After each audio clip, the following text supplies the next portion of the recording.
We locked in. We locked in. Peace, everybody. Peace, Peace. everybody. Good afternoon. Good afternoon, everyone that's tuned in. I'm your host, Moshe Canty. I'm here with my co-host, Mikey B. Our other co-host, KK, he'll be here with us shortly. And we are here with our special guest, Mr. Alex Duran. What's going on, my brother? What's happening? Glad to be here. It's an honor to be with you, Moshe and Mikey B. Um, Thank you for having me on the show. It's a privilege to be talking to your brothers. It's a privilege to be talking to you, bro. We appreciate it. Yeah, likewise, it's crazy because I mean, considering how we met and now where we're at right now, it's like a whole bunch of a series of these events taking place and stuff like that. So it's truly a blessing to see you out here with us. You know what I'm saying? Us out here with each other, and us doing the things that I'm saying we knew were essential to the foundation of which we met. We met under some very, very, very oppressive circumstances, but now we're able to basically, turn this whole thing around and get this thing going. Shout out to everybody that's in the chat. I see you, OG Sonny Blacko. Everybody that's tuned in, man, y'all about to listen to an exclusive, man. You just sitting down, man, having a discussion with program officer Alex Duran of Galaxy Gives. We'll get into who Alex is himself. I mean, you guys already know who we are. We tapped in, man. We're here. Um, yeah, I see you, OG Sonny Blacko. I'm glad that you're here amongst this big body Bugatti. I see you in the building. If you are a first time listener, please hit the subscribe button. Salute right back to you, my brother. Hit that like button. You should come right into the building hitting the like button. There should be no reason why you don't come up in here hitting that like button, unless that is you don't like what we're talking about. If you Chrissy, haven't, what's up? what's up, Chrissy? If you haven't liked any of the content that we pushed out so far, then I'm sure you probably will come in here not hitting that like button. But if you are a subscriber, then there should be no reason why you're not coming and hitting that like button. I want to also thank everybody. D Black, salute to you as well. I want to thank everybody for the support that they've been giving us. NyQuil, I see you, homie. What's good, bro? Greetings to you too. I want to. It's never a time in which we can't thank our supporters for the love that they've been giving us. As I mentioned the other day, we were able to reach 1,000 subscribers in less than 30 days.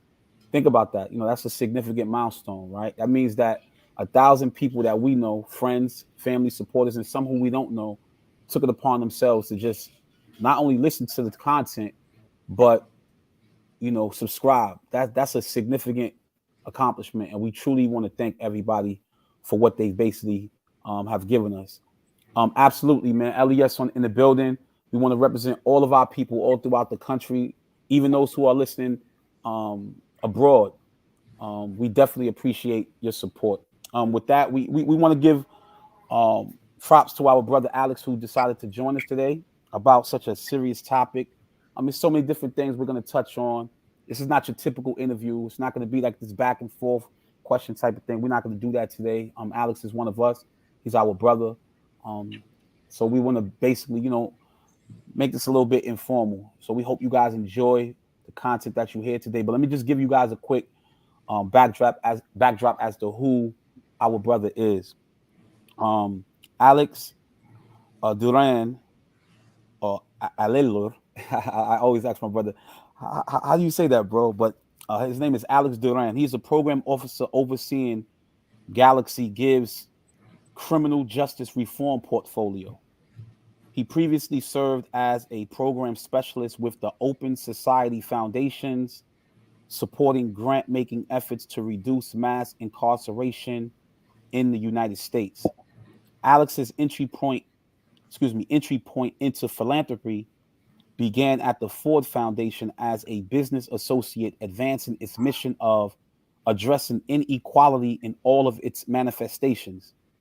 Prior to joining Ford, he worked as a substance abuse case manager slash criminal justice reform advocate at the Center for Community Alternatives in its Brooklyn office, where he provided counseling and support for men and women involved with the justice system. Counseling and support for men and women involved with the justice system. Let me say that again, because we need to emphasize that. And help the agency execute its broader justice reform strategy. At CCA, Alex became a spokesperson in support of efforts to raise the age of criminal responsibility for adolescents in New York State. His passion to dismantle systems of oppression come from having been impacted by the criminal legal system at a young age and serving 12 years in prison. He has a Bachelor of Arts degree from Bard College.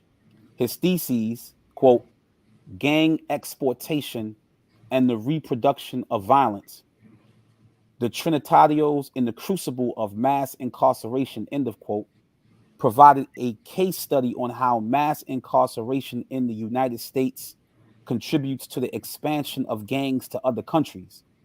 Alex grew up in the boogie down Bronx.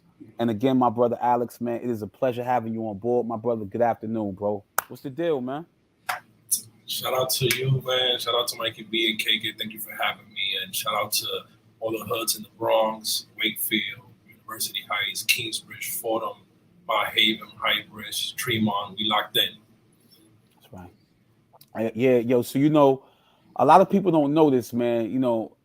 But I always say, yo, man, we met under some real interesting circumstances, right?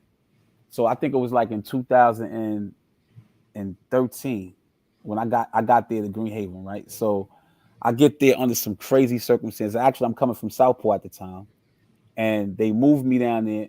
I left on a Friday, but I left on that Monday, but I got a misbehavior report on that Friday.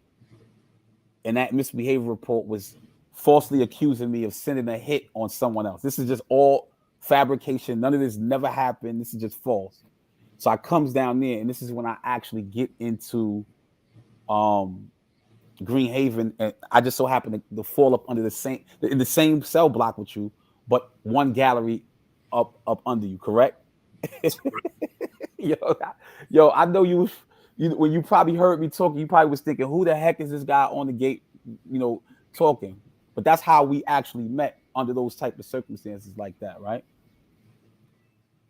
I think you're the only person that I have a great relationship with that I met on the gate. And yeah, no, like before I saw you,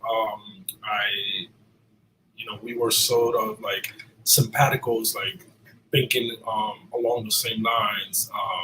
And I was like, yo, when this brother get off some key block, I just want to build with him because kind of on the same wavelength as far as what we need to be and where our people need to be. Yo, and what's strange is that a lot of people don't realize, man, under them circumstances, what that's like. They just hear us talk about, we met under these circumstances, but if they've never been incarcerated, then they will never know what that's like. Here you are in this edifice, this structure, and you're in these gates with so many men that are connected to you, one on your left, one on your right, and it continues to go down the gallery on both sides, right? And you're looking out at this wall. I mean, you see windows, but you really can't look outside because whatever it is that you're looking out, it's not like you're looking at civilization or anything that reminds you of what real life looks like. It looks very gloomy. It's like one of those really just tragic, melancholic type of sad, depressive type moments. So it's very rare you see these bright spots in these moments that we're living in. It's like a constant reminder of our oppression. So, to meet individuals who are good people under those circumstances is something that we should highlight. It's very important, man, that we speak about that. Hold on, give me a second.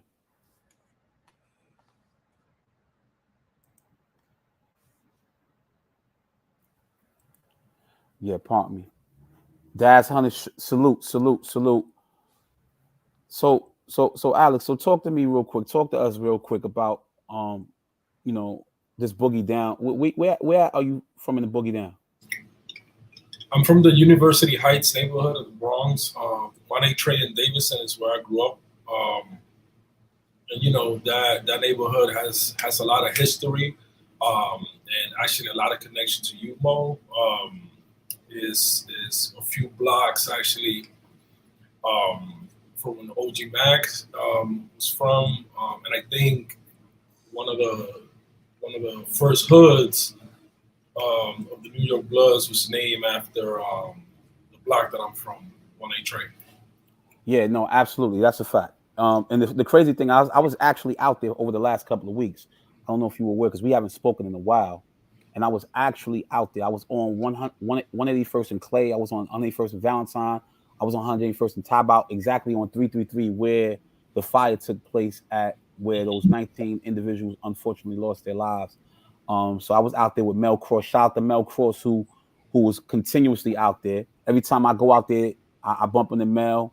He's not, somewhere outside the hood. No, he's in the trenches. He's giving back to his community, doing the things that we speak about, that we've spoken about, the things we should be doing in terms of uplifting our communities and stuff like that. So shout out to Mel Cross. And I went back out there again on Clay. I think it was on 101st and Clay with the funeral, the Janazah funeral for all the Muslims who perished in the fire. So, being Muslim myself, I actually had to spend time there, for the Janazah funeral. So it was very emotional. It was something that I hope to never forget, because it's just seeing 17, or I think it was 15, I apologize, 15 caskets go by is just something that just will stay. It's like remain indelibly in my head forever, whatever the case may be like that. So, thankfully I had the opportunity of meeting you, man, because, even in Green Haven we were able to meet, but seeing the work that you're doing out here now, which is something that we'll eventually get to, but that relationship was instrumental for me, because I don't know if you noticed this, I was still kind of caught up in the gang subculture at the time. So from my perspective, I know I've spoken to you about this before, but from my perspective, you guys were like, you and Sky, shout out to Sky too as well. You guys were like somebody, the individuals who I wanted to kind of like emulate. All right, our brother KK is here. Shout it out, KK. Peace and blessings, bro. What's happening? Salam alaikum, my brother. Oh, Alaikum salam. Alex, what's up, man? Good to see you, my brother. Yeah, good to see you as well. How are you feeling? I'm good, man. So happy to be here, man. Thank you for having me on the show. Yeah, no problem, man. This is what we need. This is a great need that we actually doing, man. To be in a position to be able to do this, it's a blessing, man. A humbling in the same token. Yo, KK, I was just telling Alex how, Cool's 823 GSC. Yo, what's good, cuz? What's the deal? Shout out to the Crips. Shout out to all the Crips out there, man. All the Lokes out there, man. All the brothers out there still representing, man, their organization. Shout out to the brothers. We hope to enlighten you, brothers and sisters, regarding our message, man. But today, we're just talking about a number of things with our brother Alex Duran. Please hit that like button and that subscribe button when you come through. For those who are not subscribed. So, KK, I was just telling Alex. So when I got to Green Haven, mind you, KK, this is still 2013. They had just set me up, but mind you, my mindset is still kind of like on gang time, right? And I'm looking at this, saying to myself, "Damn." Oh, I'm looking at Alex and Sky, and I'm saying to myself, "Yo, these brothers are really, really they moving different in here. These individuals, shout out Frank Luciano, they moving on a different type of time. They walking with their briefcases. They got their books in their hand, and they're living in a wild, crazy environment, but they moving like they going to work every day, right? They get up early in the morning. You know how it is, KK. Get up early in the morning, dudes getting ready for programs and everything like that. But when you see them in the mess hall, they not looking like everybody else. When you go on the chat, when we go on the chat together, they not looking like everybody. They not. While we are in Green Haven, they was looking like they were getting ready for something much bigger. And I always credit Alex. I say, yo, man, you guys help me prepare myself so that I can envision seeing myself out here on the streets. You dig what I'm saying? I mean, so speak to that real quick, Alex. How do you prepare yourself to make that transition from where you were to where we are right now? Because that's a big step. So let me start from where I am now, and I'm gonna kind of backtrack. So I'm the program director at Galaxy Gives, managing our criminal justice portfolio. So we invest around $20 million a year on a range of efforts trying to end mass incarceration across the United States. And our work is kind of defined 4 pillars of work. The first one is building power predominantly communities that have been impacted by mass incarceration. And what I mean by that is, providing political education, getting out the vote efforts, educating folks on these issues to change the political incentives that created mass incarceration. Right? We're not going to change mass incarceration unless we change sort of the political dynamics that created it. Right? Mass incarceration didn't come because it was a rise in crime. It arose out of fear and demonization of our communities. So we're in 6 states: California, New York, Mississippi, North Carolina, Florida, and Louisiana. So the second pillar of our work is advancing the carcerative policies, both at the front and at the back end of the system. At the front end of the system, we're sort of focused on bail reform, and that's what we've been most catalytic as an organization. The founder of our organization, Mike Novogratz, cryptocurrency billionaire, that's where he made his money. He used to be at Goldman Sachs back in the days, but decided that criminal justice reform, where was he going to put his focus in, is the chairman of the Bail Project. That's one of the first organizations that we sort of built. We've bailed out thousands of people across the country, right? Those of you that don't know, we have a system in which those that get accused of committing a crime, even if they are found guilty, if you're poor, and usually black or brown, you have to stay in jail. But if you have money, you could bail out. When I'm explaining the bail argument to folks, I kind of bring up Harvey Weinstein, the movie producer who was accused of sexually assaulting dozens of women, but because he could pay $1 million bails, he just bailed out, right?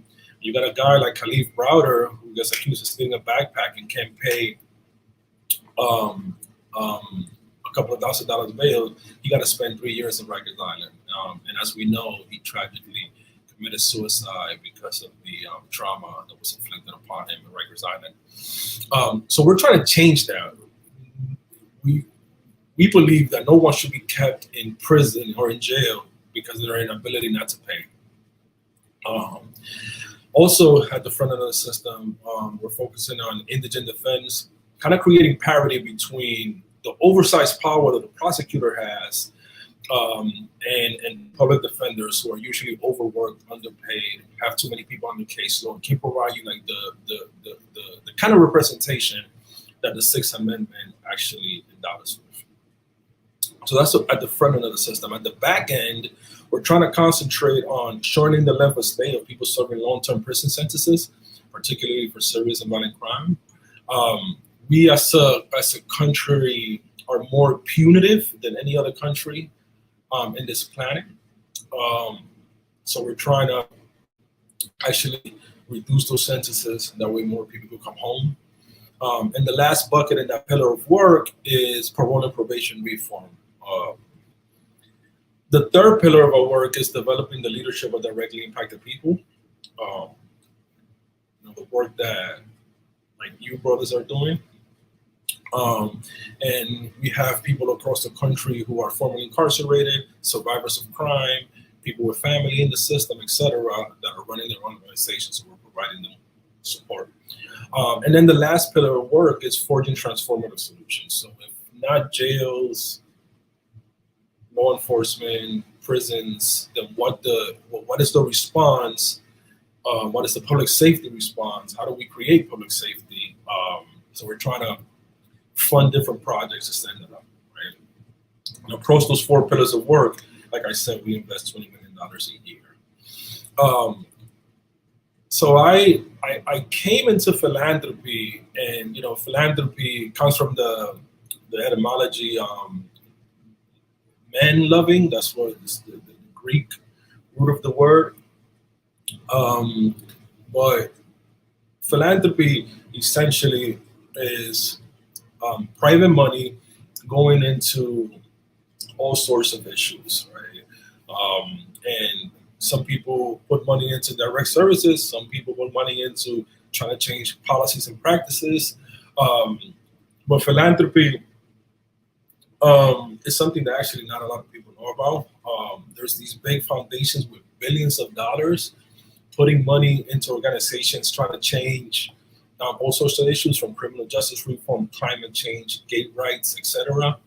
But there are not so many directly impacted people like us in these positions making decisions of whether these resources should be allocated. And that's like one thing that I'm trying to change. And I started my work in philanthropy, as Moshe stated earlier, at the Ford Foundation.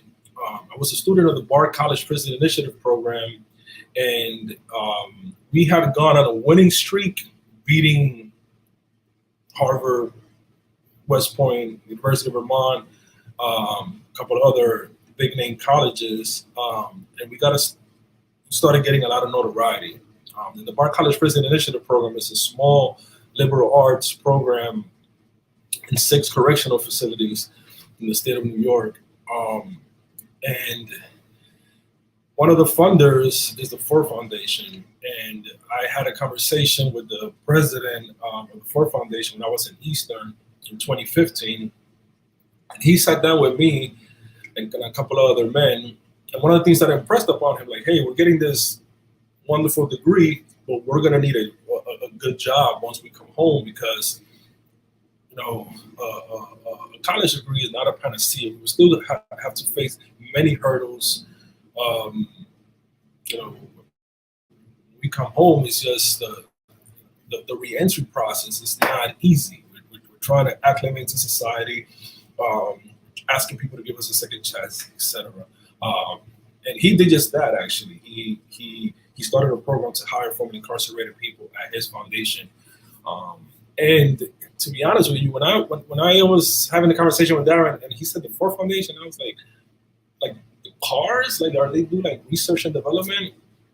But once I came home and got in there, I realized there was this whole world, mostly white, mostly Ivy League-ish background, of folks allocating resources into initiatives trying to change our communities. And it was a world that I started to learn, and I kind of moved up to the ranks, first at the Ford Foundation, then at the Open Society Foundations, which is George Soros' foundation, has an $18 billion endowment. They give away $1 billion a year across the world.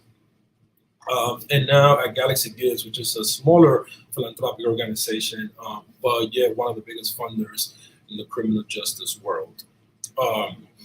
And I'm in this position now because of what Moshe was saying. Like, every day I was with my books, going to class, like laserly focused on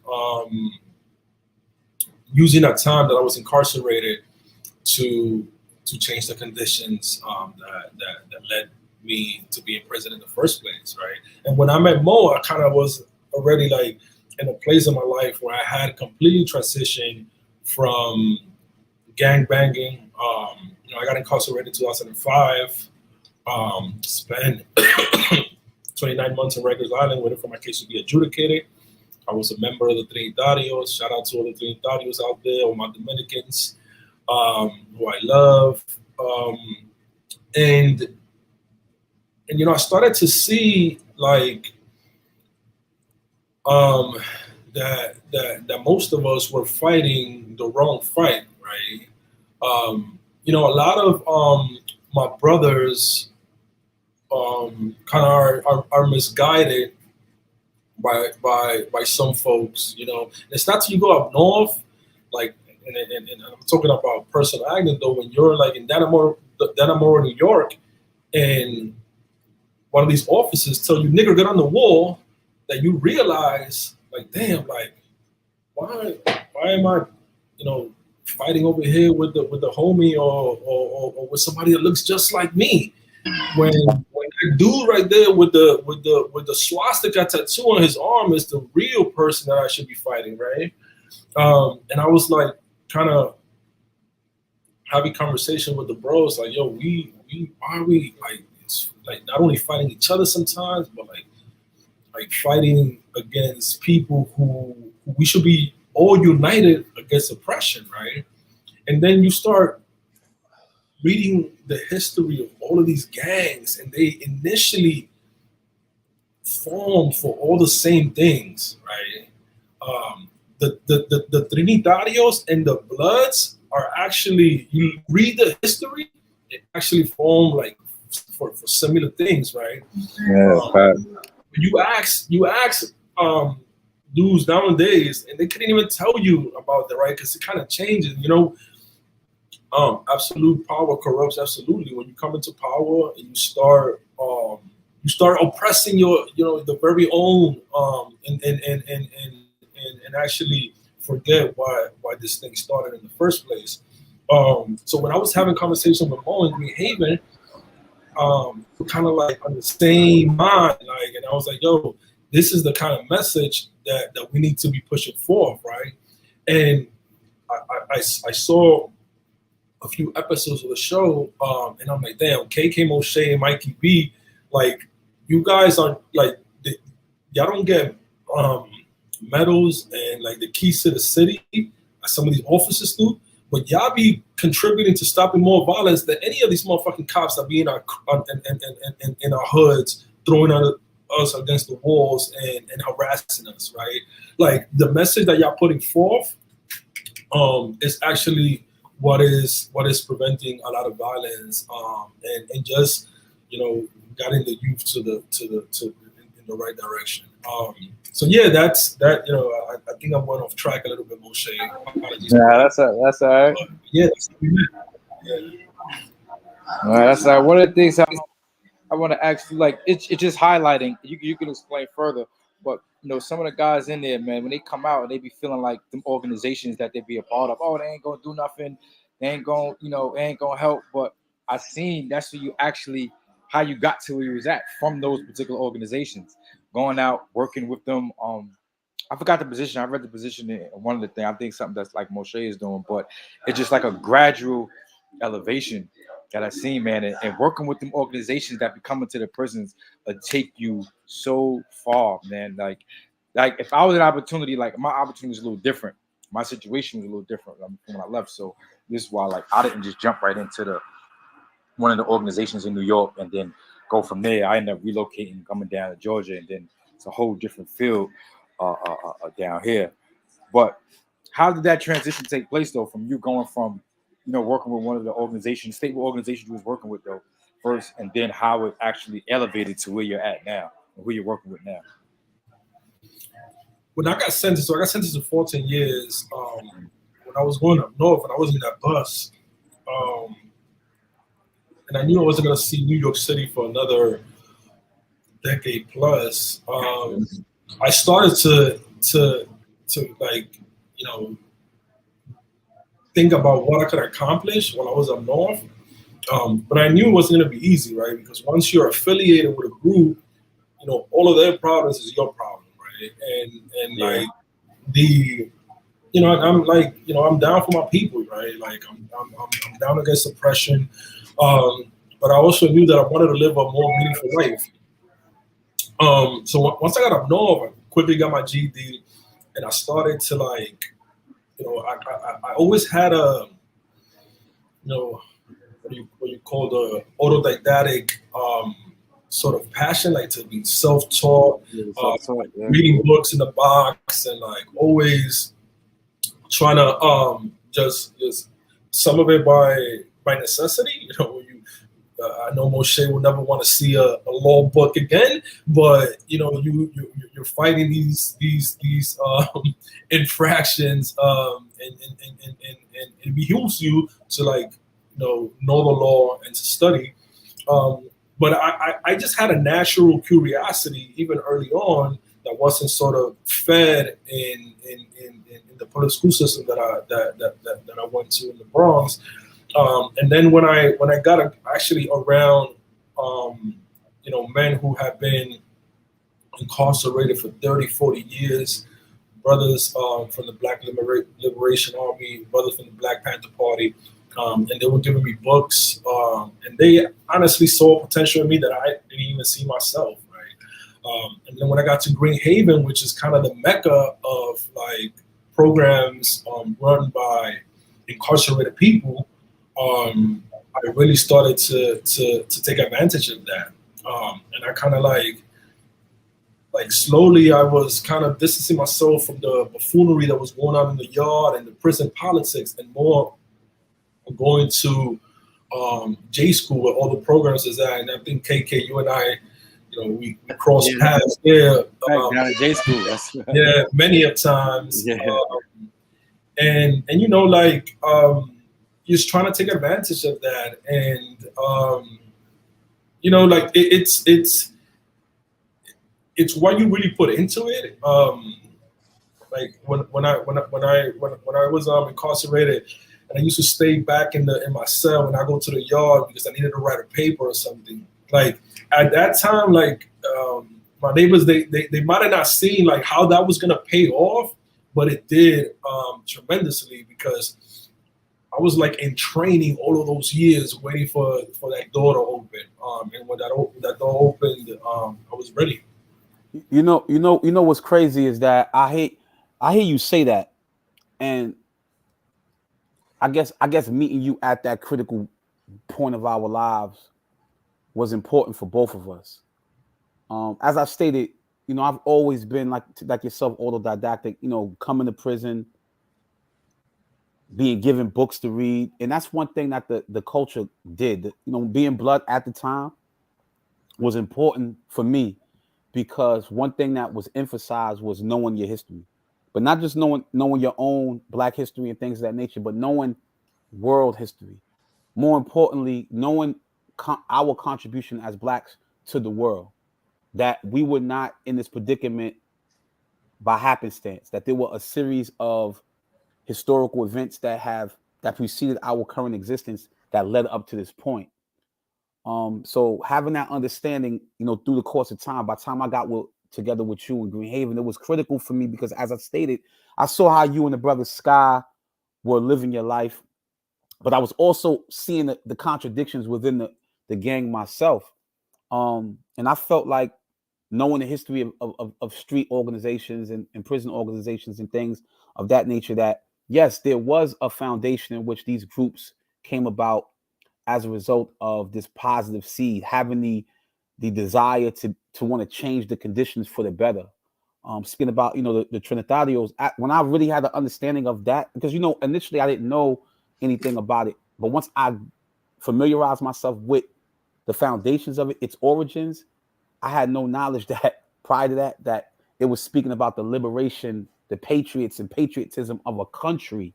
And I began to put that into perspective, and that was big to me. That was really huge to me. And I was like, wow, this is, and then I began to see the correlation between other groups, but I also began to see the dichotomy between the contradictions. I'm like, wow, how is it that we're always starting off with this positive seed, but yet it takes its negativity tends to overwhelm the positivity, and we become these quote unquote prison or street groups who are now just seem to be running amok, without having that appreciation from where we come from.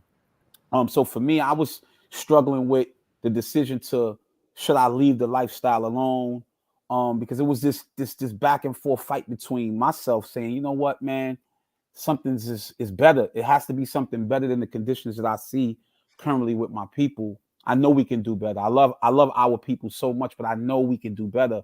Will I be better as a representative within the group itself, or will I be better if I stand outside the group and continue to walk alone and make progress like that, so as to inspire other individuals to kind of emulate that?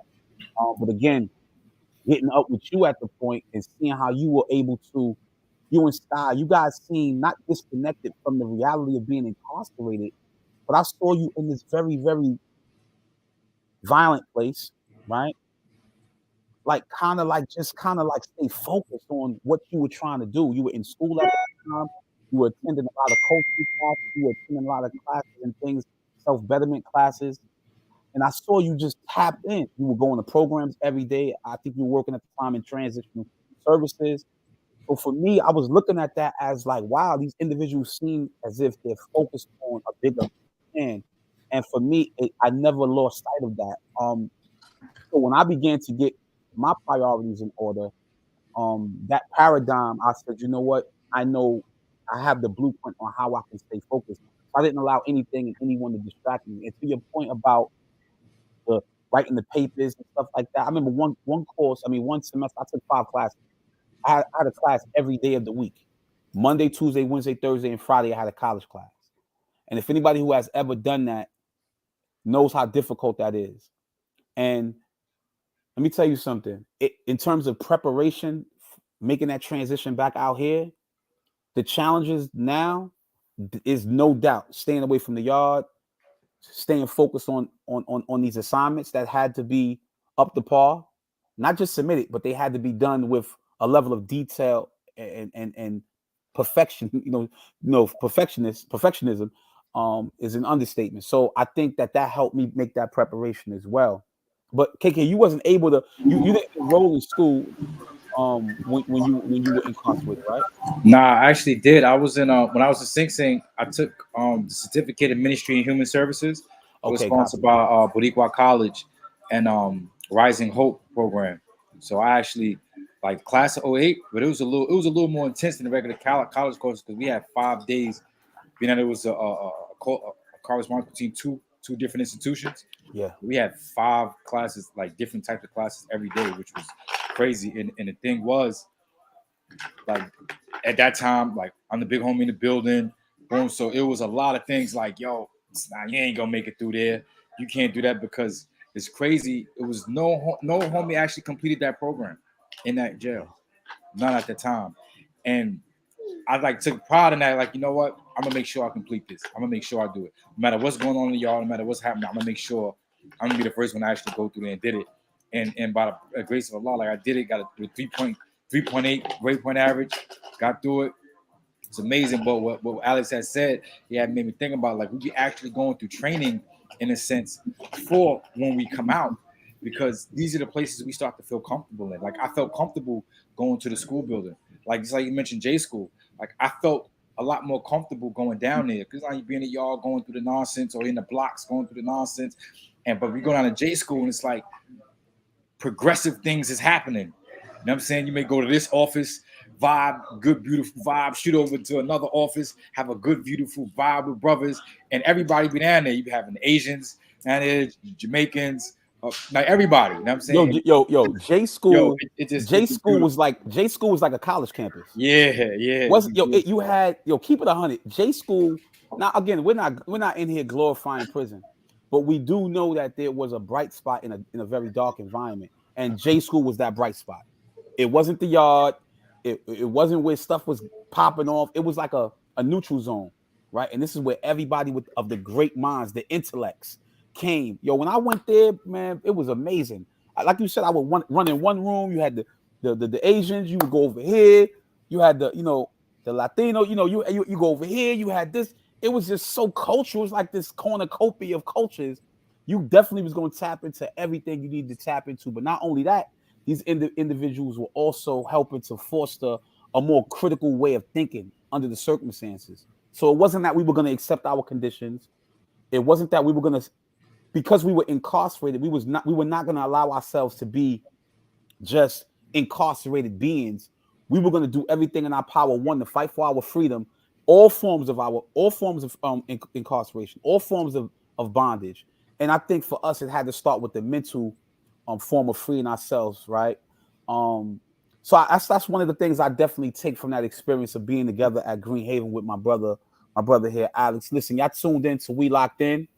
I'm your host, Moshe Cantor. I'm here with my co-host, Mikey B and KK, and we're here with our esteemed guest, our brother, Alex Duran.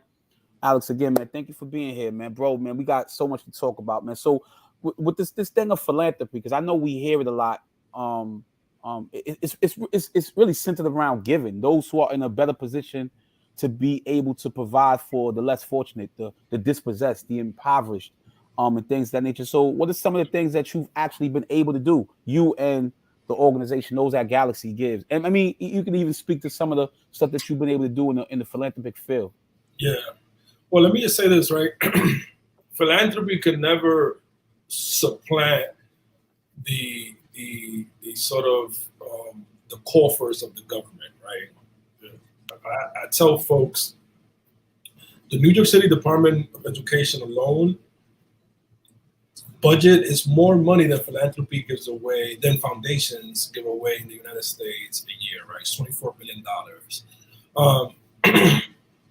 So, you know, big philanthropy for the most part is kind of adverse to giving direct service, because the thinking is that the government should be covering them, right? Drug programs, reentry programs, all of these services, education, whatnot, should be covered by the government. So with our, small dollars, and with quotations again around that, because 20 million a year is not small. But what we, when I look at a grant proposal, when someone submits a grant proposal to me and I'm vetting it, I'm thinking about the impact that if we fund this particular piece of work is going to have on getting us free and getting Black and brown people home. And it's hard, because even though $20 million seems like a lot, these systems of oppression, right? I think the department, if you add up all of the Department of Corrections budget around the country, it's around $300 billion.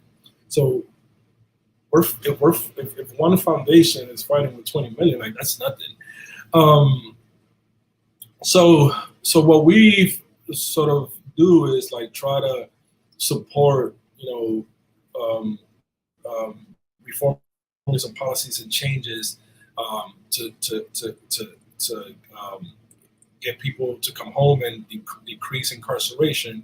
So, like in New York, for example, that's the bill that just recently passed, HALT, which is ending solitary confinement.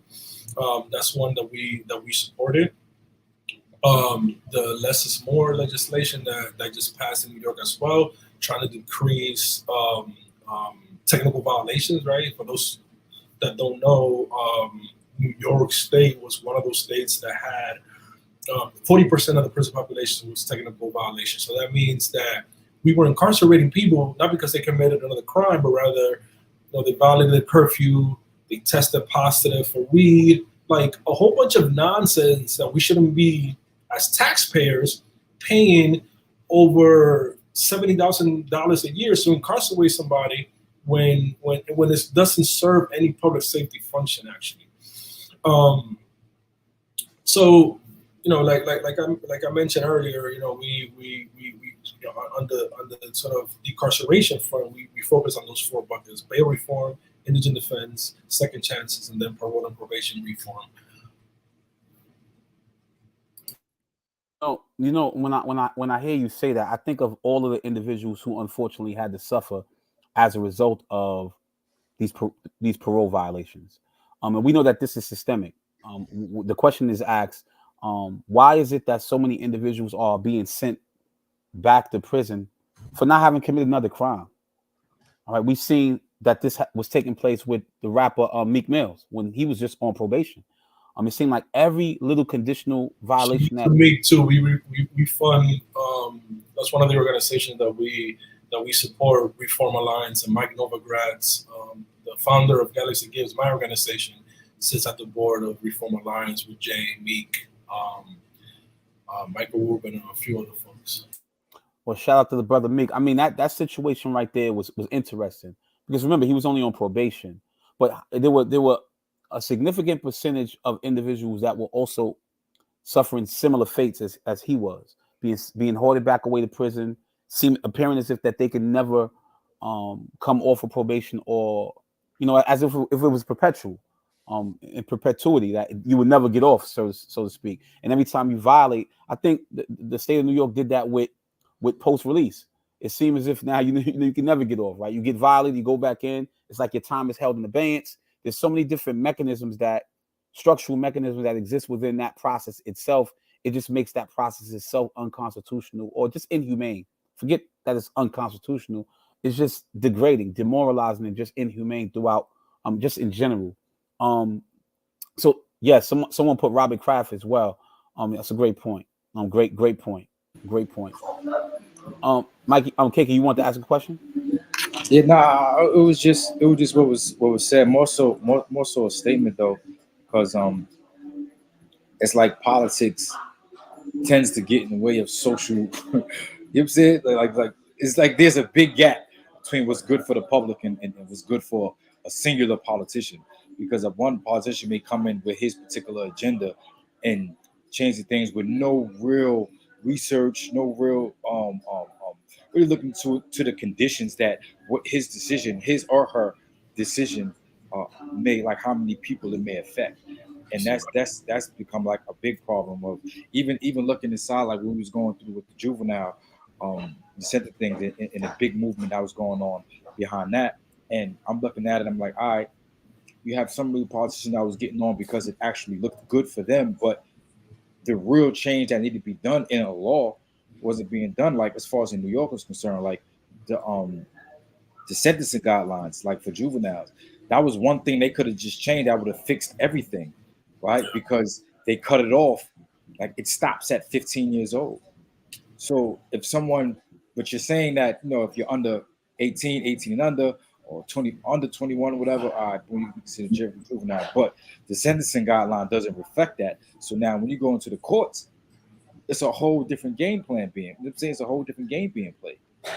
So now this is why I appreciate this. A lot of organization now, what's being done is just them really putting that to the forefront, because what I've learned is that the politician doesn't necessarily, they're not lawyers. You know what I'm saying? They're not counselors a lot of time. They don't really understand what's going on in the thing. Their thing be numbers and money. You know what I'm saying? If the funding is right, or if the numbers look good for it, and it looks good for my campaign, and it's like, yeah, let's actually push for it. And to that point, KK, I was gonna say, like, you made a point about the data and research, right?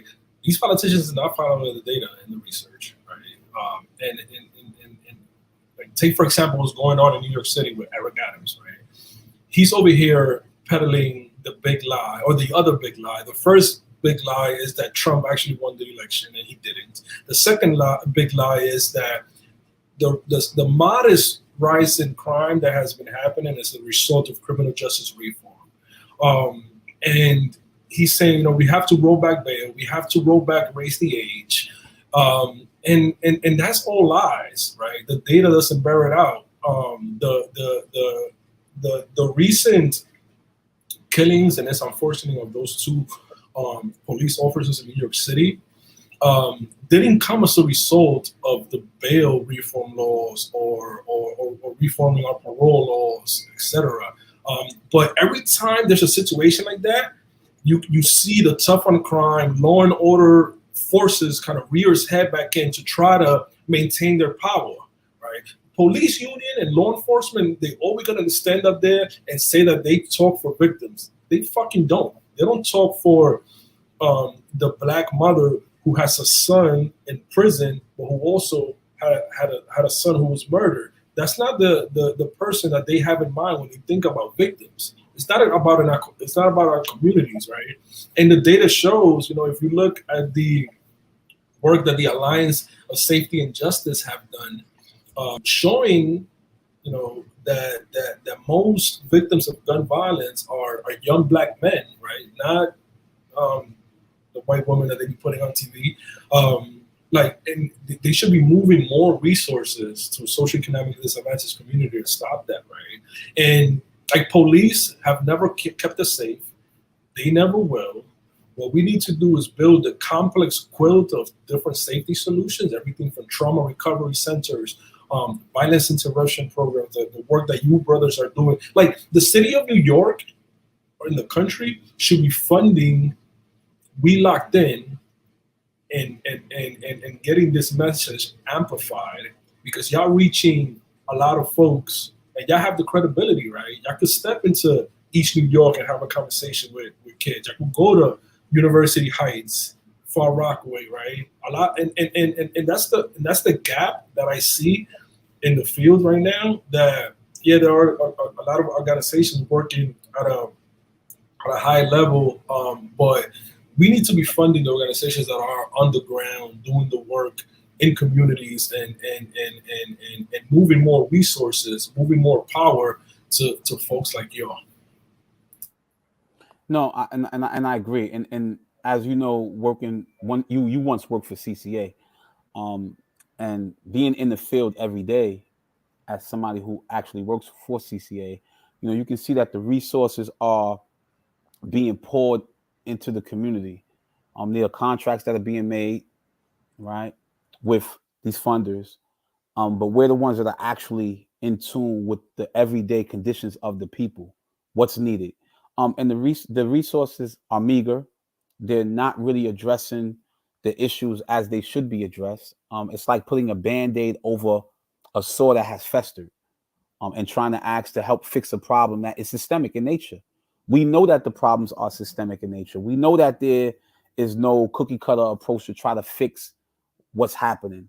But will they allow for um, the necessary resources to really come into these communities, these impoverished communities, so that they may fix many of these systemic issues? And the answer is no. So we have to get creative. So you're right. I believe, and we believe, that resources should be allocated to platforms of this nature who are exposing the decadent realities that exist, or that we know exist in the system. So I do applaud the work that individuals are doing for the organization that you work for, Galaxy Gives, For Foundation, among others. However, like you said, no disrespect to $20 million. $20 million is a significant amount of money. We do know that, and we appreciate that. But in comparison to the resources that are being allocated, let's say, for instance, look what just happened over there in Iraq and Afghanistan. Our country was over there for the last 20 some odd years, innocent people being slaughtered with impunity. And we know that this is the reality of what goes on. This is the truth. But we spent, we as a people, as a country, over $1 trillion, trillions of dollars into these foreign nations. So the question is, how is it that we can pour so many resources in these far regions of the world, but we can't pour these resources into our own backyard? This is a very interesting reality. Y'all tune in to We Locked In. Y'all already know, man. Hit that like button, please. If you haven't subscribed already, come in, man. Please subscribe to this channel. Excuse me, you guys are going to get some real content. So earlier, I noticed that I got some information that I shared in the with our audience that We Locked In, that New York was closing some prisons down. One was supposed to be Southport Correctional, another one was downstate. There was about 4 other prisons or what have you. I can't quote them off the top of my head, but I noticed that most of these prisons were mediums. I didn't see. I mean, all right, with the exception of Southport, which is a box. No one really resides there unless you committed you broke a prison rule. Downstate is like a reception jail. But I didn't see any prisons on that list that was shutting down. Let's say, for instance, like a Sing Sing even, or a Comstock, or what have you. And I asked the question, like, why is it that we see this happening, but they want to close down these medium type jails, but they're not quick to want to shut down these other institutions? I mean, I posed the question to everybody on the panel. I remember when I was in Otisville. That's why I got released from. And that was always the big thing. Like, oh, what's the next jail getting shut down? Because Otisville was mentioned. Guys was always worrying, but they was looking at how big the facility was, the population in the facility, how much money they were actually getting from these facilities, right? And also what was spent on them. So I guess now, like, what I'm looking at is a lot of the maxes, majority of them, they be jam, a lot of them like be jam packed. There's not that many programs going on. You don't really take that much to run them. So as you have a certain mediums that are spread over mad acres, different housing complexes. Sometimes those different buildings have a whole thing to run them, like different heating and cooling systems and all of that. So this is what they was talking about with Otisville, how big it was and how much money it takes to run that facility. And is it worth it? Because now the people up top, they start looking at the numbers like, is it worth even keeping this facility open? Right. And now I don't know the other things that coming apart, but I know that was something that was always spoke about, like how much money is being spent to keep the facilities running. Oh no, that's always going to be a factor. Yeah, if certain things are going on. So I know a lot of the maxes, you don't have big programs coming up there. So when you get to Comstock, Attica, Clint, whatever you get there, you don't have all them progressive programs like you do when I'm saying down bottom, Exodus people coming in, the college program people coming in, even the joint hours in CMHS, like them coming in, Fortress Society, like a lot of them programs that's close in the city, they're not coming up further to those particular jails. Yeah. But that could be a thing, thing in there as well. Repairs as well. A lot of these jails need repairs, have asbestos and a lot of other things in it like that, and they don't do repair, so they close them down. Also, you see the we were in prison when it was at the max. It was like 70,000 prisoners. Now it's down to 32,000. Obviously, we've been in maxes, and a lot of the guys that are in max with us didn't have max time. I seen guys coming in with violations behind the wall. You get caught with the art of war in the media, and they send you behind the wall. You got all kind of kids and all kind of individuals behind the wall that's not even supposed to be there. So that's the reason why a lot of that stuff, why these jails, these prisons are not closing. And prisons like Comstock and Attica were always like the deterrent prisons. When you thought you was tough, they sent you there, and if you had cases on offers and stuff like that, as soon as you got to those prisons, they put hands on you. See what I'm saying? So those were like symbols of, we can send you to Attica or Clinton. So I don't think the state of New York wants to lose that. They don't want to lose that that show of white supremacy.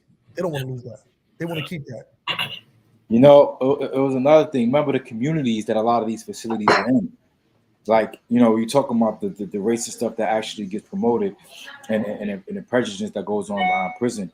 A lot of these prisons is in backwoods areas that actually that whole community or neighborhood actually need that, prison in their neighborhood to actually thrive. One of the things I remember learning with some of the brothers through these classes was the census things and a population thing that they do.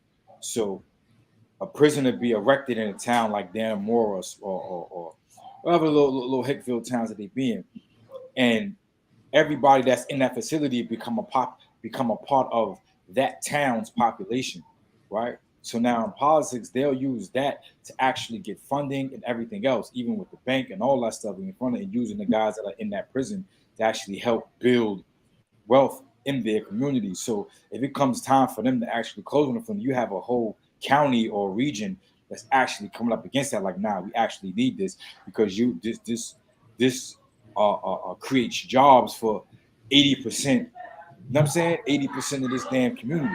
Yeah. That's the biggest industry in those communities. Yeah, that's a big, exactly. Or the only industry. Or the only one. Some of those. Remember, you go through there, you go on a bus ride shackled up. No, that's a lot of the farmland is shot down. A lot of these stuff is raggedy. They don't really have nothing going on, but you just see prison and stores all around it. Yeah. Well, that process, and I don't know if you want to say something, Alex. You want to? Yeah, I was gonna jump in and say that. Yeah, bro. Attica should close like yesterday. There's no reason why Attica should remain open. A lot of the correctional officers who are working there today are the grandsons and granddaughters of officers who were shooting at our people in the 1971 prison uprisings, in which 43 people lost their lives, all at the hands of law enforcement. And that brutality has continued unabated ever since until today.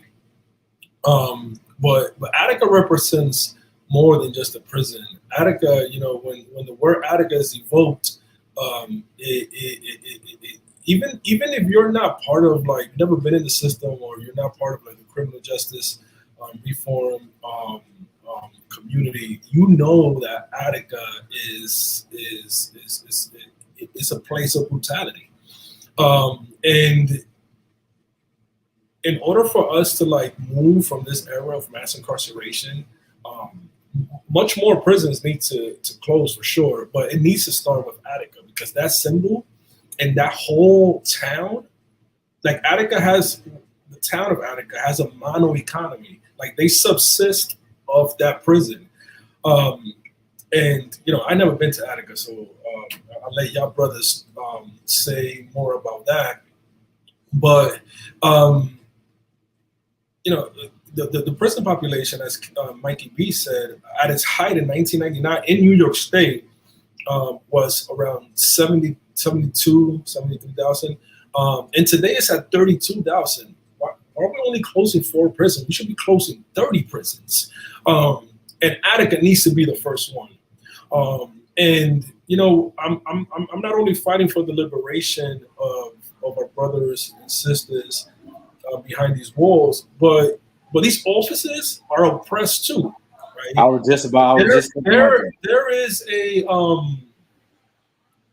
and you know, I had to really like, you know, because I still deal with demons, and I came to that realization, you know, not too long ago, but like really, there's 3 officers a week die in the United States from suicide, and like you probably could tell this story too, where we see an officer start in their first day and start saying good morning, and then by the time he gets to cell number 10, somebody already has screamed like, "Who the fuck you saying good morning to? Where you think we're at?" And then 6 months later, he's beating on another human being. Like you could see their humanity being robbed, right? And you know, a lot of them are racist and brutal and torture us before. But when we dismantle the carceral state, we're not only going to be helping Black and brown communities in the Bronx and Brooklyn and all over the country, we're actually going to be helping these rural communities who are also being oppressed themselves by thinking that a prison job is the only way that they could survive and feed their family. Yeah. And it's not. You know, that it's so many different things I want to touch on, man, that are significant with what you guys discussed. The first point, obviously, you know, anytime we mention Attica definitely needs to be shut down. I've always been in agreement with that. So Attica, there's no question, Attica represents a symbol. It is a symbol of the ideology of white supremacy, of oppression. It has led to countless lives being slaughtered, being killed. Like with no one has ever been held accountable for the crimes that have been committed against those who have gone to Attica. And let me tell you something about this, man. Can somebody mute themselves if they're not speaking? So let me just say this, that it's so real. We know what took place in 71 in the aftermath of the uprising. Uprising, I might add, where human beings were being demoralized, dehumanized, and they were faced with some very oppressive conditions that I don't think we in our own right minds could be able to fathom if we never experienced that ourselves. So the fact that these individuals had to take the measures that they were taking was a statement that these people themselves were being ignored, that they were no longer being looked at as human beings. When no one is listening to you, you know, sometimes you have to resort to some of the most extreme measures so that you can get the attention of the world. And these individuals were crying out that our humanity is being deprived of us, and the world needs to listen to us. And we saw the depravity and the utter disregard for human life, that not only were these individuals' lives taken, but so were their own comrades. They killed when the stormtroopers went in there, they went and they killed their own people, to show you just how serious Nelson Rockefeller, in cahoots with, at the then time, Richard Nixon, all the way up to the White House, were serious about taking back over Attica. But let's bring it up in the aftermath of that. For us, Attica always represented a symbol of the jail you don't want to go to, because if you do go there, if you're misbehaving in all the other prisons, we will send you to Attica. This was something that was mentioned. This was something that officers would say, in other jails. Oh, you think you all that? Well, don't, we'll send you to Attica. It was as if it was this unwritten rule that, if you go to Attica, and if we notify the authorities up there in Attica of who and what you are or what you're doing, then you got to deal with another issue up there. And how many individuals, Mikey B, KK, that we've known of, who was sent right to Attica, and they didn't even make it out of the reception area. They went from there right to the hospital, and they were lucky to leave Attica with their lives. Individuals with their teeth knocked out, their ribs broken, their orbital eye sockets, broken. Some individuals went through, like, we can't even imagine. That's just like in the early 90s and 2000s, while the later riots happened, because anytime that anybody came there with assault on staff, as soon as you got there, they put hands on you. As soon as you got there, if you had assault on staff upstate, when I talk about Rikers Island, if you had assault on staff upstate, then, and a lot of the assaults were like, brutal, and not only brutal. Just a quick story. I was in Attica in 2000, and there was a lot of guys there. A lot of guys was there. Everybody was there, but we came back from the yard, and they held some guys back, like to search when we got back. We went back to our cells, and they said they beat those guys up. They beat all those guys that they put out of the line. We didn't know what they was putting them out of the line for. So dudes ain't stopped. Dudes ain't really think nothing of it. And we all left the yard. This is when we leaving the yard. Nothing happened in the yard. The next day on the news, they said it was a riot, and 17 people got hurt in A-block yard. They staged the whole riot. Yeah. They said it was a riot in the yard. 16 officers get out. What they do is punch each other in the eye. They beat all the guys that they didn't like. That was on the wall. They put weapons on some. So a bunch of dudes got new charges. They got out all this time, 6 months. And on the next day, we was amazed because they said we was all in A-block, and they said the riot was in A-block, and the block we just left in the yard. Yeah. We just left the yard, and they just pulled some. It's amazing. That stuff they do in Attica is amazing. And Mikey B, the disinformation, the misinformation that Attica puts out is so at times unrealistic. I was with, and I'm gonna say his name because this is our brother at the time. You guys all know him. And we're not glorifying anything in particular, so I'm gonna say his name. At the time, Ra Reels, from out of our neighborhood. So, I was walking with him from Child, walking him to and from Child. We used to walk every day together, and this is when I first got to Attica back in 2001, and we coming out the mess hall. They put him on the wall, but they let all of us go. Now, in Attica, they only allow 40 individuals at a time to walk with each group. So we're waiting there. He's on the wall now, but they closed the gate. That gate near the mess hall. We're going back to B block. So make a long story short, they ended up jumping on Ra. They're literally jumping on him right while we're all looking. They tell everybody to get on the wall and stuff like that. And I remember feeling like I think that moment for me is what changed. Because we always been fighting against the police, right? Rikers Island and stuff like that. But I think up north, I think that changed my, perception. Like, I knew from that moment on, one, I was never gonna walk the Chow again, and if someone was pulled out, I was never gonna not stop. That was that moment right there. I just made that commitment to myself that I'm not. That's quiet now. It's over now. If we're together, KK, Mikey B, Alex, we're walking the Chow, we're walking to yard. They pull Mikey B out. I'm not going nowhere now. That's how that's going, because I don't know if I can trust these racist authorities with one of my brothers who I'm eating with every day, who we're showing each other's our family pictures, who we going on visits with, we laughing, we joking, we breaking bread, we're building relationships. I don't know if I can trust you racist authorities in the presence of my brothers anymore. And that's what, I'm not saying no names, that's what those of us vow to do from that moment on. That whenever we're walking to Chow or to Rec, if one person gets pulled out, we all stop. And we're going to make a statement that the abuse must stop. No, That it's was crazy. our way of saying that. You know what I mean? That was that because that's just Attica. That's a fact. Nah, because it stopped around the time he said that. Mikey B, that's around the time actually it stopped. I mean, like dude stopped doing it because it was always done. And that's kind of what I was brought up under. Like anybody get pulled out the line, you already know. We ain't going nowhere. The whole line, everybody. You didn't care if it wasn't your man, if you didn't know him, they pulled somebody out, nobody was moving.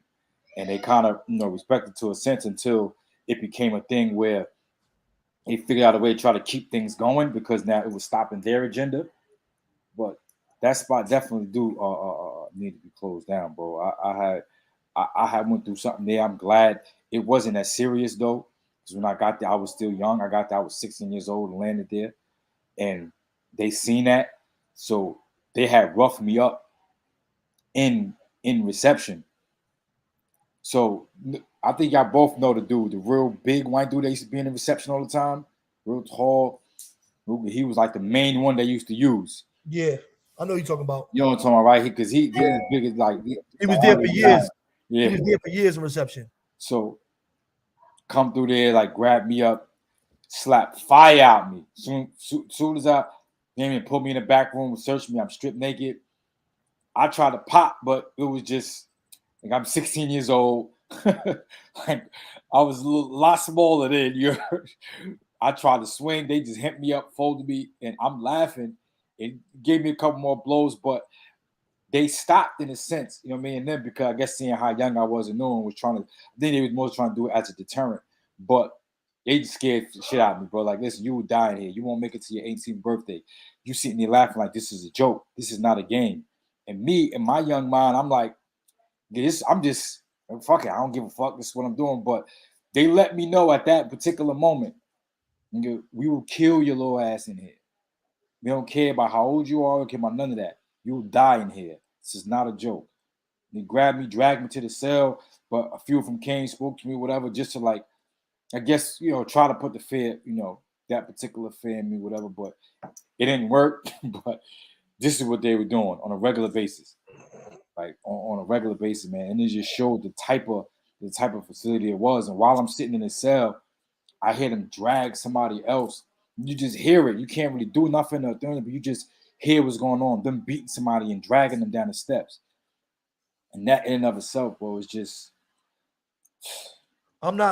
Attica was a place though that really showed you who was who, because I seen a lot of guys that did a lot of stuff.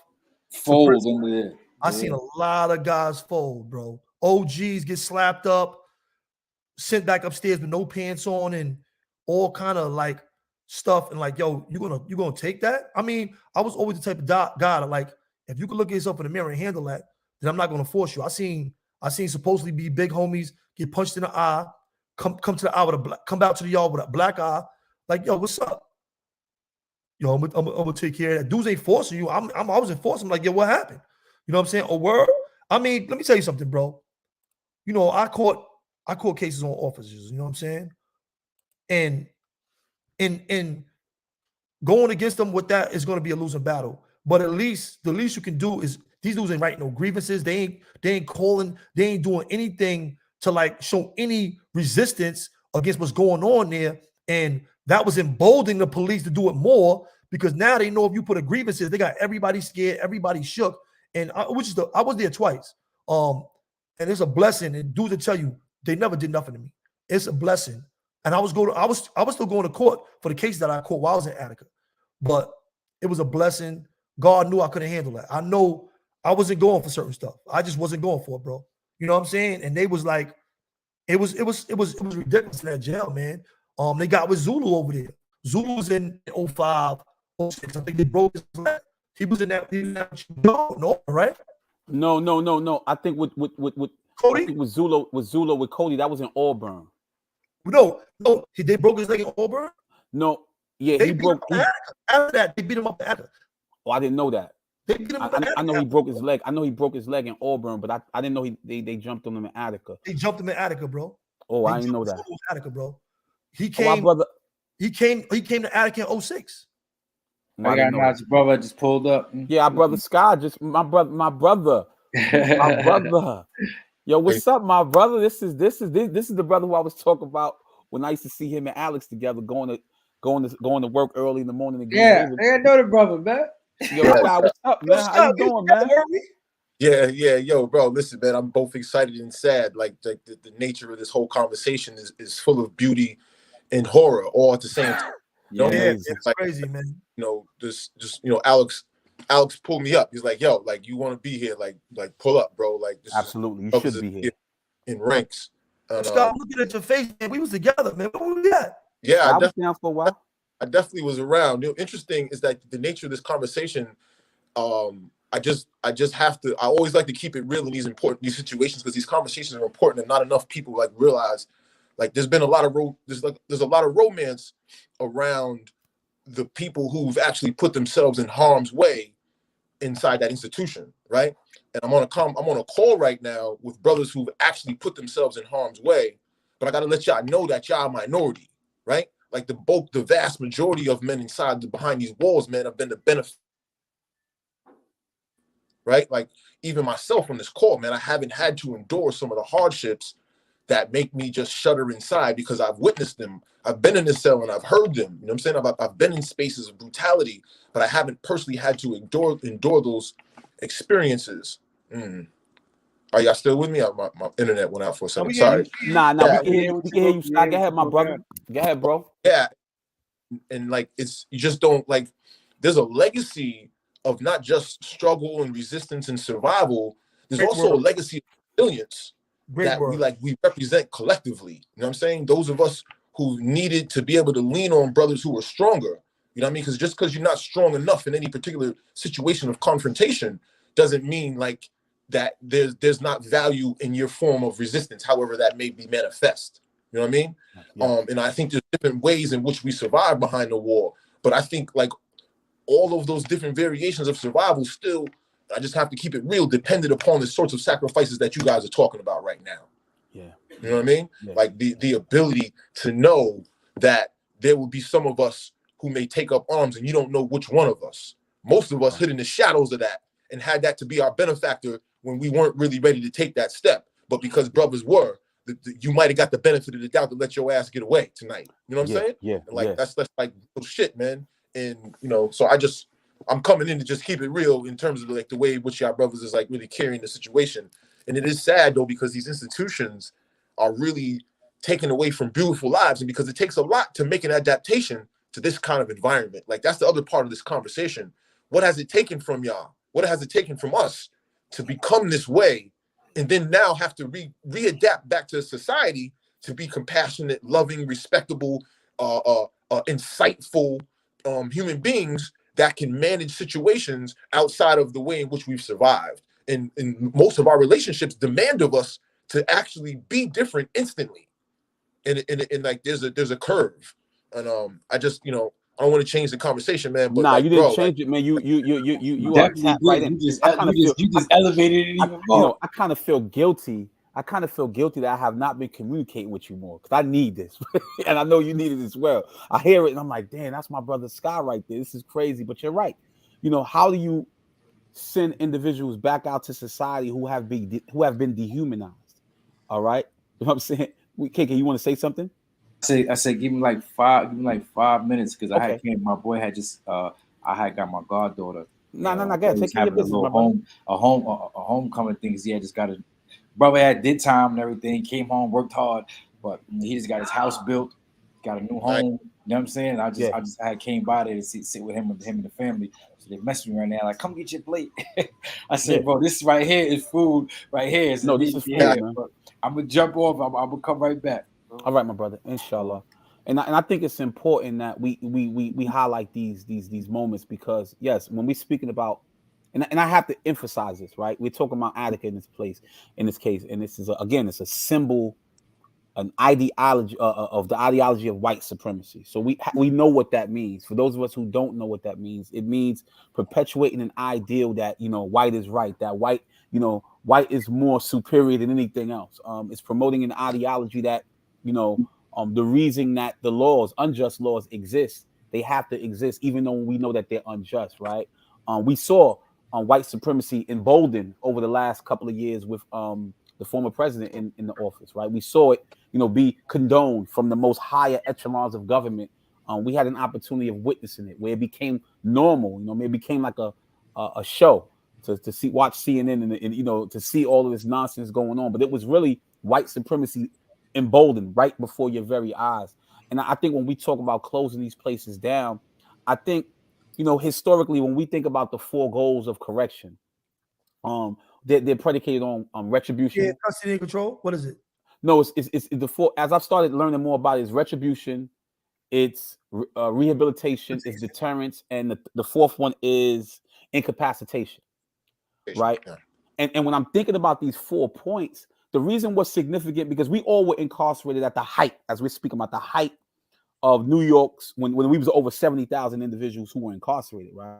This whole point of punitive retribution. These guys committed murders. They did this, they did that. Lock them up, throw away key. Pataki, Giuliani, everybody was going crazy, right? But the reality is that we based on our studies and research, we know that this really doesn't deter people from committing crime. It doesn't. It doesn't stop crime from occurring, right? But one factor, one goal we do know that actually makes a dent in this process is rehabilitation. And the irony is that they've been less inclined to invest more into rehabilitative programs. I'm not talking about the stuff that we've seen, the ARTs and the ASATs. I'm not talking about these type of programs. I'm talking about holistic programs that can make a realistic impact in the lives of individuals so that they can become empowered once they are back into society. Not these pseudo rehabilitative programs that are actually doing nothing, because what happens is that we kind of go through our own autodidactic form of transformation. That really has nothing to do with ART or ASAT, anything like that, right? We just go to the box and we might read a book called, From Niggas to Gods, what I'm saying? And we get it together, right? But these programs themselves have been ineffective at actually helping to change who we are. So when we talk about closing Attica, of course, the conversation is that these places need to be closed, not only because they are symbols of white supremacy, but they are symbols of retribution, symbols of a system that really has not solved the problem of crime and the deterrence of crime. So we need to really reevaluate and really look at how the response to crime is being approached. All right. Why is crime taking place? What is being done to help ameliorate the conditions of those who, when they are in these environments, that are actually really trying to help these individuals become better? What's actually being done? That's not being done in society. And we can use examples as the European models that's actually taking place in some countries abroad that are actually making some headway. In America, the whole thing is just retribution. So shutting down these institutions is much more deeper than we would, have would lead anyone to believe. There's a lot at stake. I see Alex is quiet. I know he has something that he wants to say. He's sitting back touching his bed. I know Sky has something Mikey B.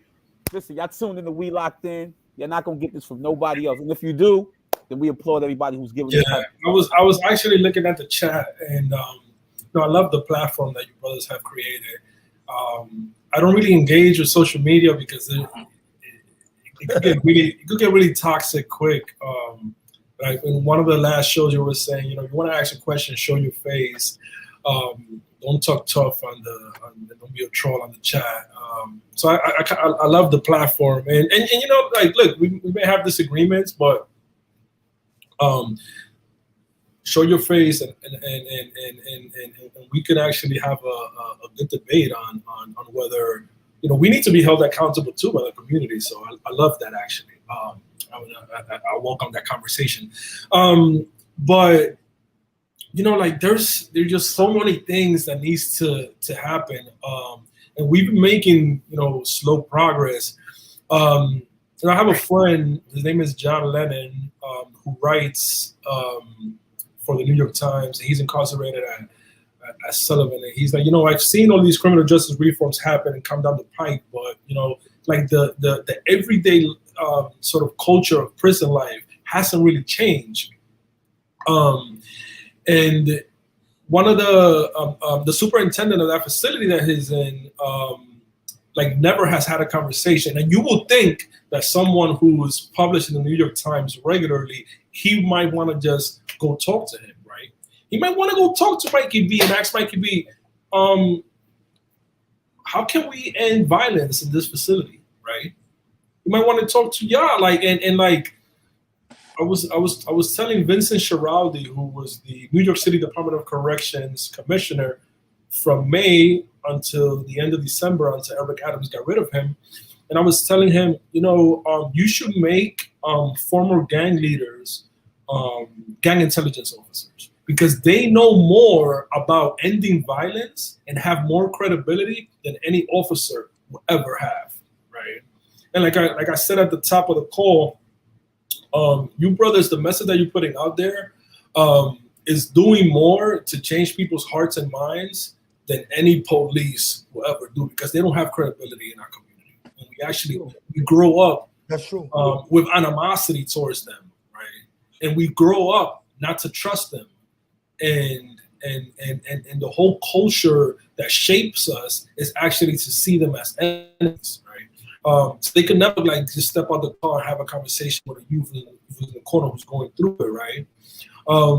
But the other piece that I want to say, and it kind of was prompting what Sky was saying, is how much healing we actually have to do, right? And like the romance that comes from the life that we have led is actually a point of connection for some of us. Like, damn, we survived this and we here, right? So it's actually, there's some beauty in the horror, but it's also a point of connection. Like, bro, like we were there together and we went through this pain and torture, and now we out here and we're doing some beautiful things.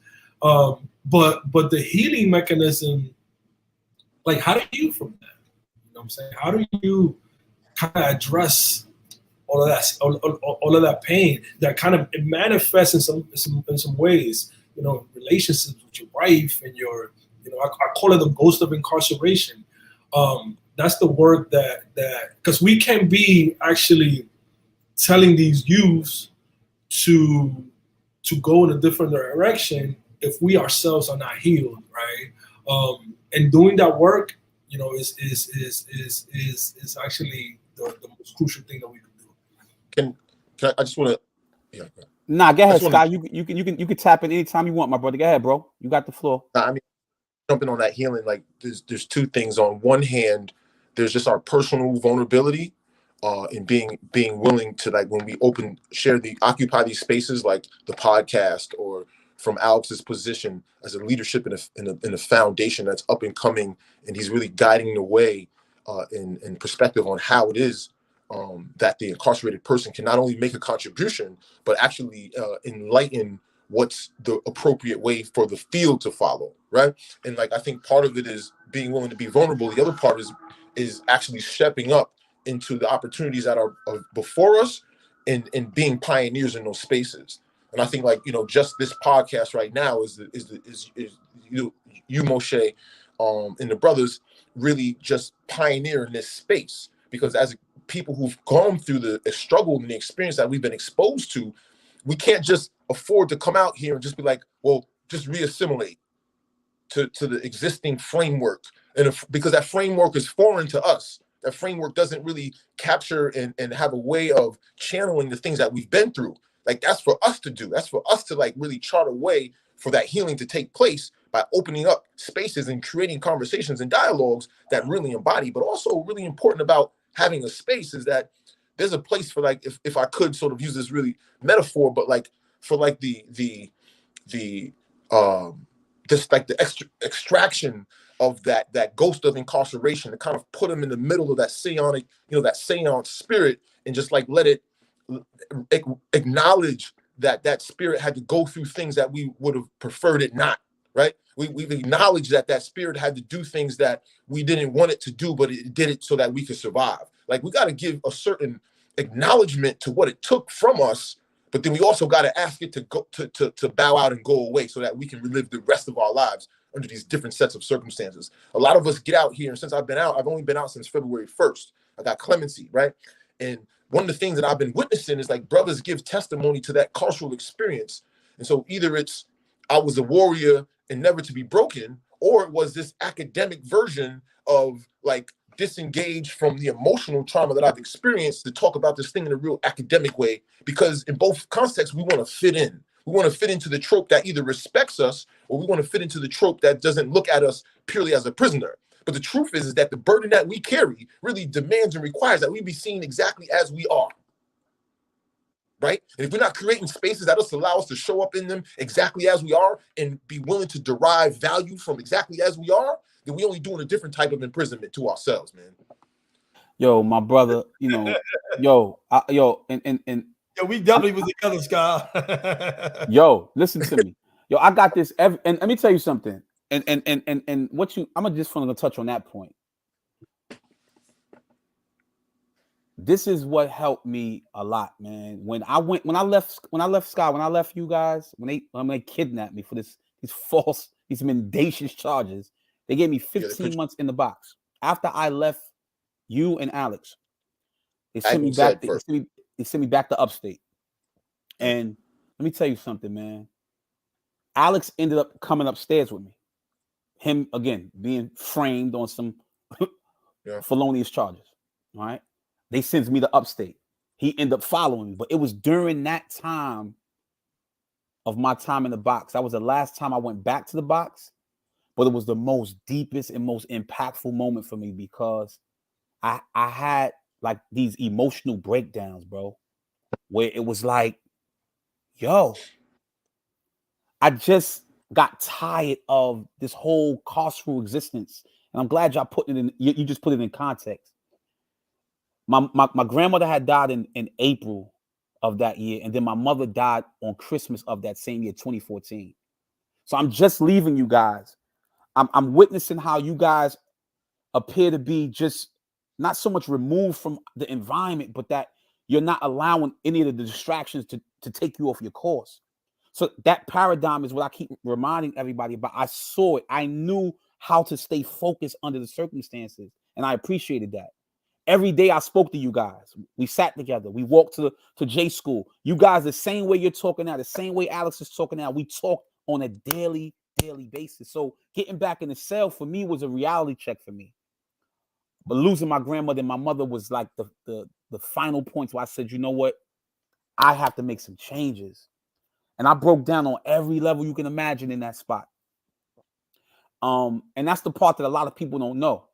The part that they see is Moshe come out, you know, yeah, Mo, he's strong, you're a warrior. Yeah, you fighting against, the establishment. You but they don't see me in that cell when I'm really, really going through it. And I just wanted to just be a human being. I just want to get the hell out this freaking cell. I just don't want to be confined no more. I just want to be a responsible man. I just want to come home and just be with my family.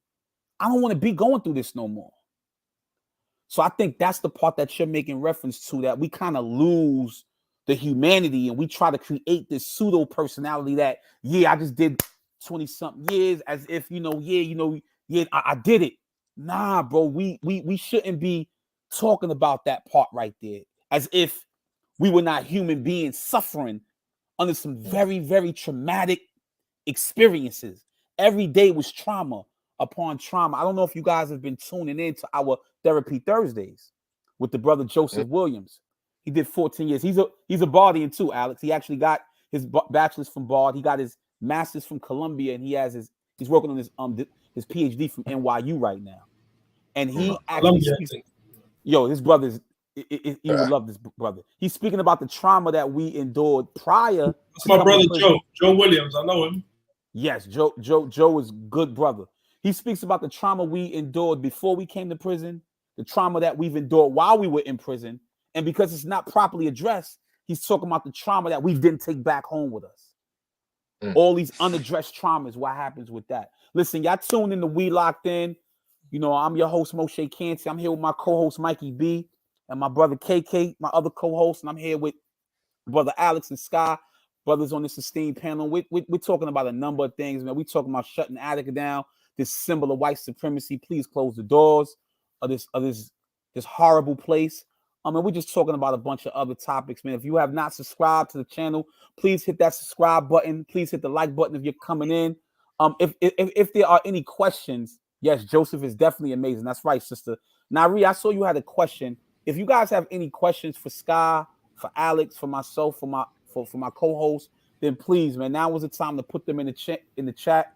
We will definitely do our best to answer them, to the best of our abilities. Shout out Smitty Brim, Shot 120. Shout out to everybody that's tuned in. Go ahead, Mikey. Palm me, Shot 120 on the chat. Yeah, you see Shot 120. Shot 120 names rings bells like Sunday at 12 o'clock.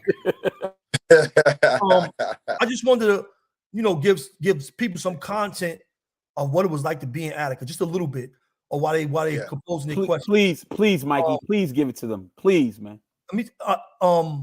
Attica, if you've never seen it, we have a picture on it. When you look on the front of this, it looks like a castle.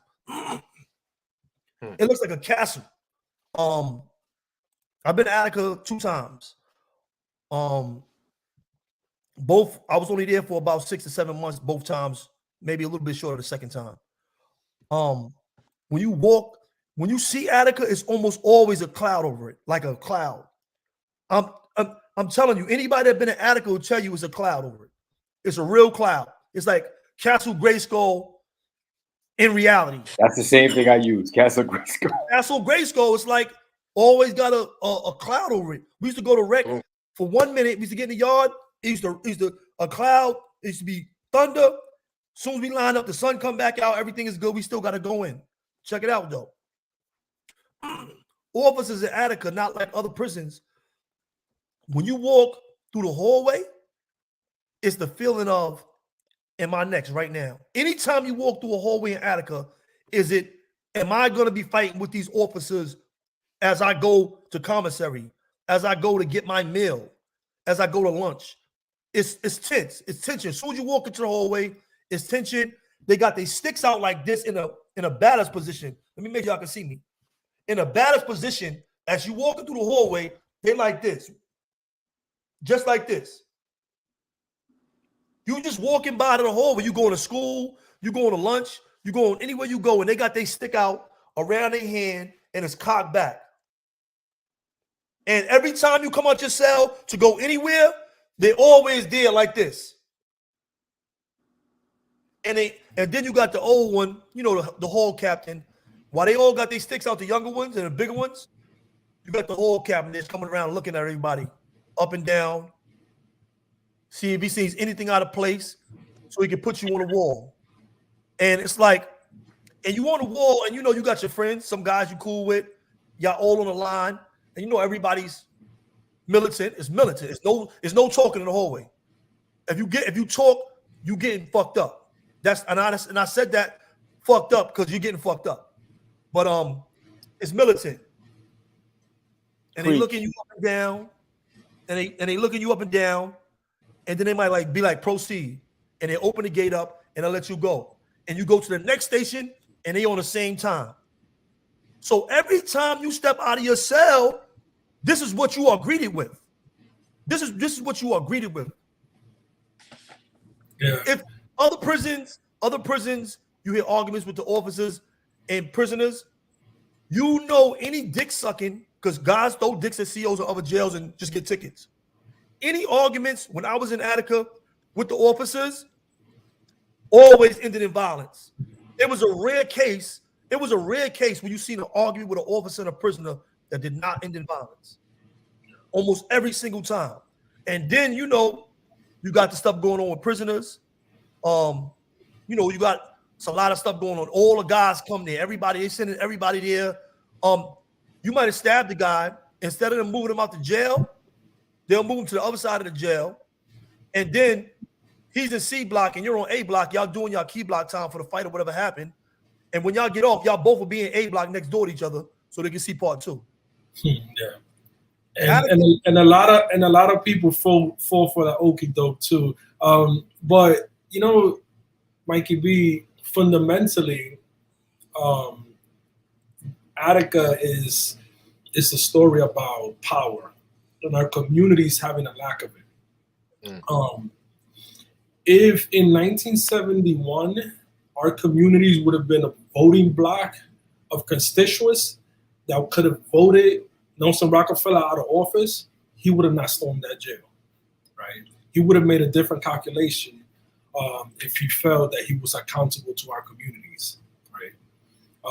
And that's the thing that we're trying to change. And as the brother on the chat put, there is a good documentary. It's actually on Showtime, and it's called Attica, produced by Stanley Nelson. So to your listeners who haven't seen that, I would encourage you to do so.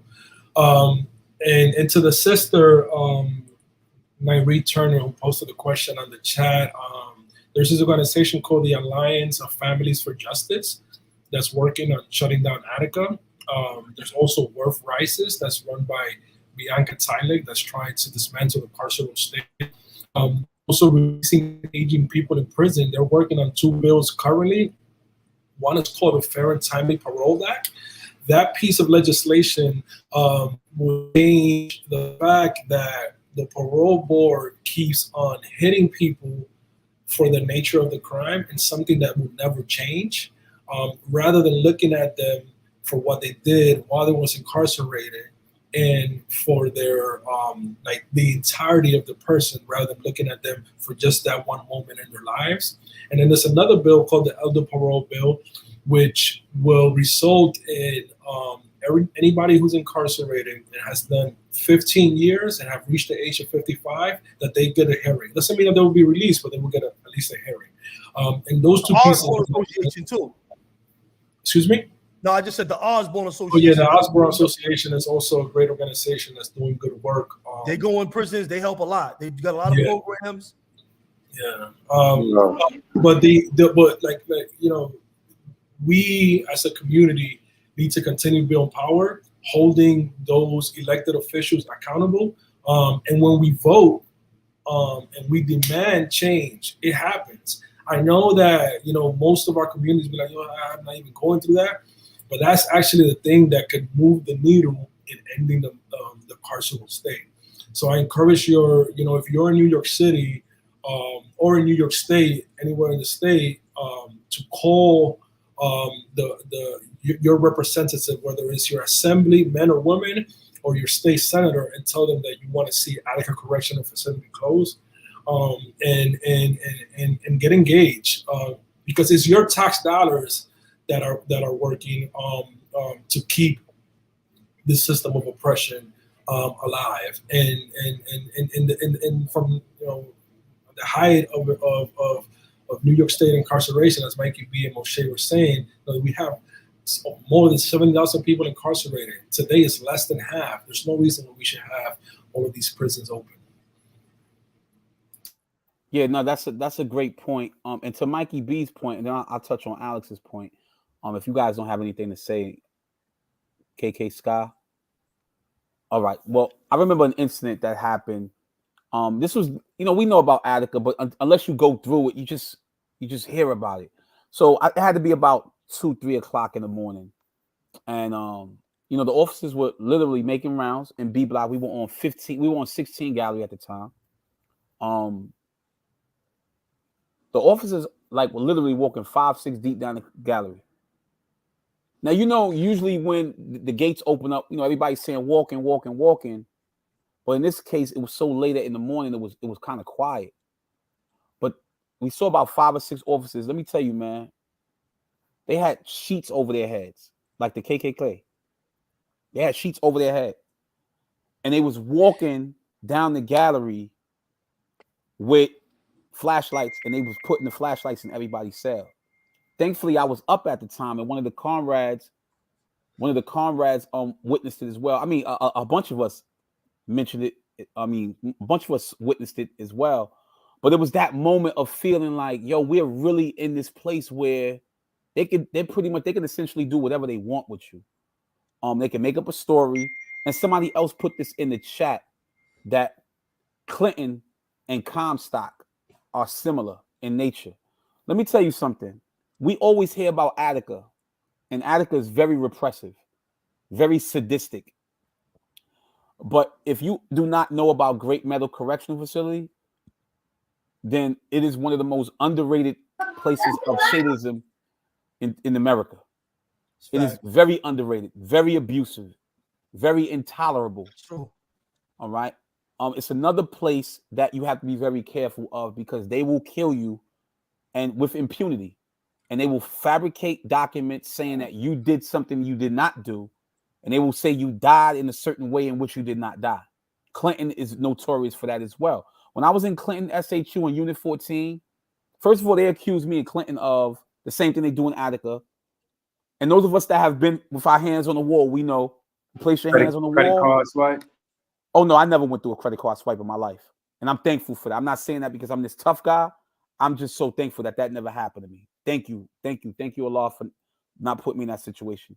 But just be, you know how at a disadvantage you are when your hands are on the wall and your feet are behind you, so to speak.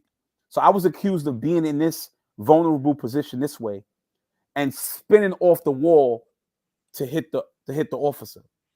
So we all know how vulnerable you are in this moment and how off balance you are and trying to throw a punch. I want anybody to ever try to do that.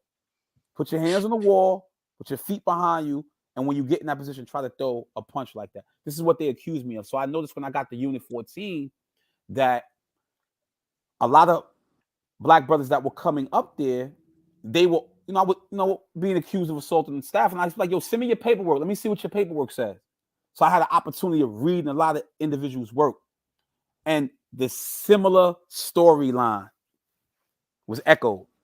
That individuals were spinning off the wall. And surprisingly, some of the same officers and sergeants that were in everybody's reports were in if this sergeant was in mine, it might not be in this individual, but somebody else that come up, this sergeant over here would be in that person's paperwork. So it's as if they had this crew of individuals who were attacking individuals, right? So I said, yo, this is a gang. These dudes is literally attacking people. So I ended up filing in 1983 under Title 42 of the United States Code, Section 1983, which is a federal civil rights complaint against. I sued literally about 25 of individuals in Clinton, from the superintendent down. I said the superintendent is in cahoots. He knows this is happening. This is systemic. I mean, all of this abuse that's taking place, there's no way you can't say that it's happening like that. But I just wanted to just highlight that point to respond to Alex that one, this is Attica's culture. This definitely happening on a daily basis. I mean to Mikey B's point that and to also add that Comstock and Clinton also have notorious reputations that are running neck to neck with Attica.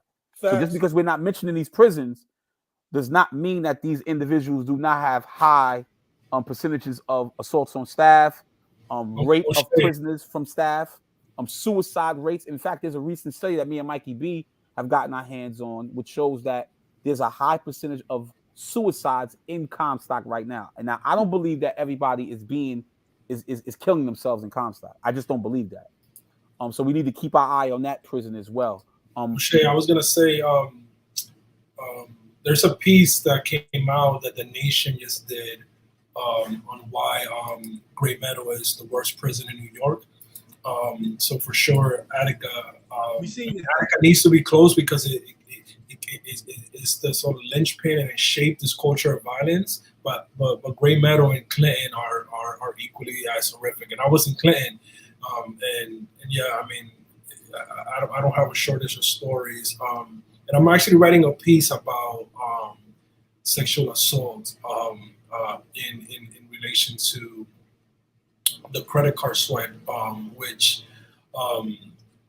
for the brother who asked the question or the sister, I'm sorry, I can't see. No, it was a brother. It was a brother. So the brother who asked the question on the credit card swipe, these officers in correctional facilities in another part of New York State put you on the wall, put their gloves on, and put their hand up and through your buttocks to search for contraband and thus sexually assaulting you.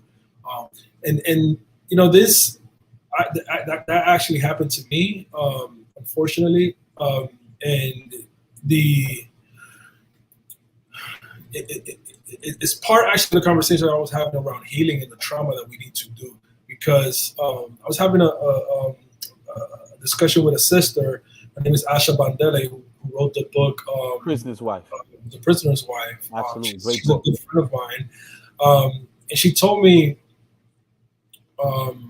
you know, you've been sexually assaulted, and I was like, no, I'm not.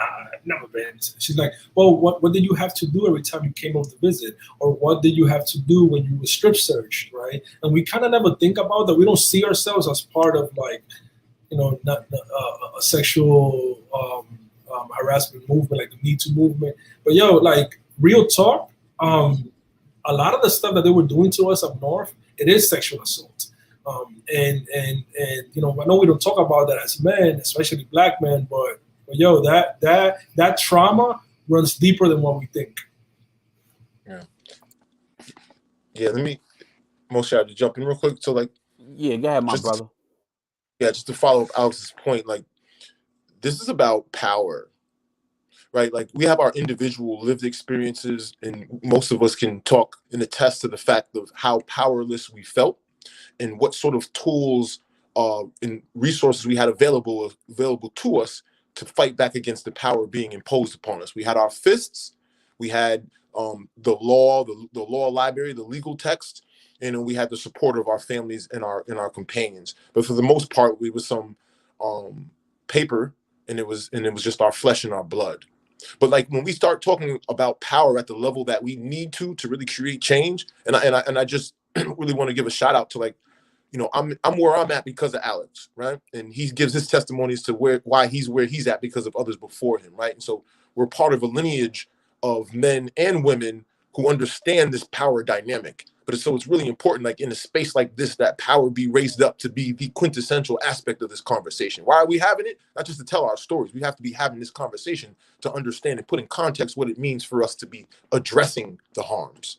And healing is one of those conversations, but also empowering ourselves in meaningful ways beyond just our flesh and blood and beyond, like, the legislation.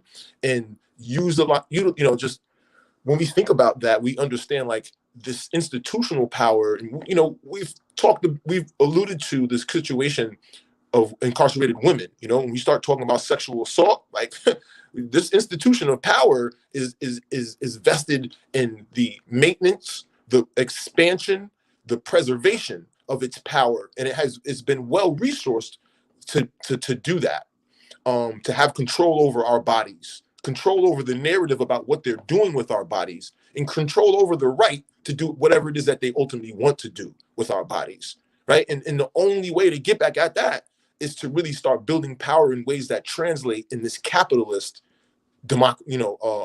society. And it's like, you're not going to draw power until you're drawing institutions out of your mind. Your reaction to what's happening to us requires us to build structures that have access to things that we don't know. You know, Moshe, you remember inside, I know actually all of you, because we did time, the UCC discourse. Like, a lot of us, like, it was that we had traction. What was feeling good about the power that UCC potentially gave us that we otherwise didn't have access to.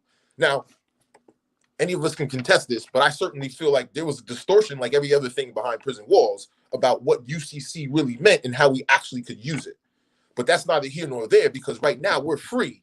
And what UCC represents is the incorporation of these ideas that are valuable to us in moving them forward, right? And so Alex is really invested in because he leads how we give in Galaxy. And he's been, he's been teaching me this and exposing me so that I can see this with greater resolution than I have, which is that we're giving money to individuals who are setting up that UCC type structure, that incorporation structure, that nonprofit structure. And then we're looking to do that in a way where those structures are connecting to one another. We ain't looking for nobody to reinvent the wheel. There's been enough people suffering for generations here that if you're looking for money from us to just try to create something new, that don't make no sense to us. Like, there's people who've been doing this work for a long time, and you need to be putting those efforts together, because that's how we're going to get power that's actually mobilizing and going to be changing the opinion and moving the needle, right? And so just like this conversation does boil down to power, institutional power specifically, and how we can build on that institutional power in a way that not just does things at a non-profit level, but a thing that does something at a for-profit level. Because if you ain't got no capital, you ain't stepping to no table with no interest that people want to see their bottom lines dropping and pummeling, then you ain't really got no power. Right? And just so like this is all a part of the conversation. And in some respects, it does start with voting. It does start with getting out and understanding how that political system works, but it's also a piece of economics and just very basic education to move us beyond just our trauma, to move us just beyond telling our stories, but move us into a space of real empowerment.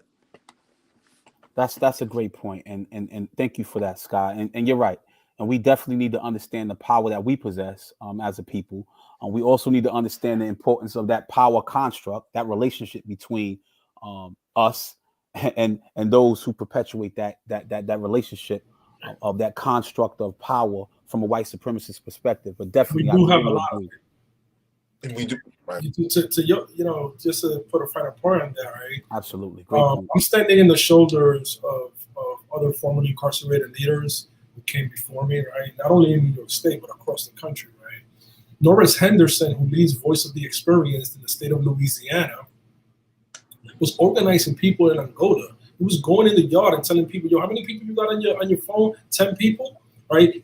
Call each and every one of those folks and tell them to vote for this sheriff or this district attorney or this governor, right? And like the work that he was doing in Louisiana actually led to making some progress, right? And if we had that in every state, like we would be moving the needle on all kinds of things, right? And around the culture of violence in these prisons too, come to realize that one thing that really needs to change is that there's the law both at the state level and in New York City that wardens and superintendents could only have a law enforcement background and come up through the ranks to be up to get to that level, right? And we need to be appointing people with social work backgrounds. We need to be appointing, seriously, Mikey B to be fucking the warden of Sing Sing or C-73, right? Because they don't know shit about stopping the violence. They actually perpetrate it, and they're the most punitive. A lot more civilians on like parole boards too as commissioners. And what that did, when they did that was actually the beginning. Like I was looking at the I don't know if it was the last video you guys made, and I was like, Blue Boys Home, that's the work that didn't happen by happenstance. The work that the releasing agent people were doing in changing the dynamic of the parole board to put more public defenders, social workers, people who actually understand the conditions of poverty, is what led to somebody like Blue Boy making it home. You think if these district attorneys and these police sheriffs would have still been on the parole board, they would have left Blue Boy home? No. Like I say that with all seriousness, we need our people to go in there. We need our people to be running these systems because that's the only way that we're going to dismantle it. But even those bad commissioners that were still on the board, because only a few of them left. That's really like bad. Really, one of them let me go. He's like an ex-cop or some shit. And you know, when people that was working with me on my parole for parole preparation project, when they heard his name, because they're trying to get these commissioners out, the parole preparation project, they're working it from a few different fronts.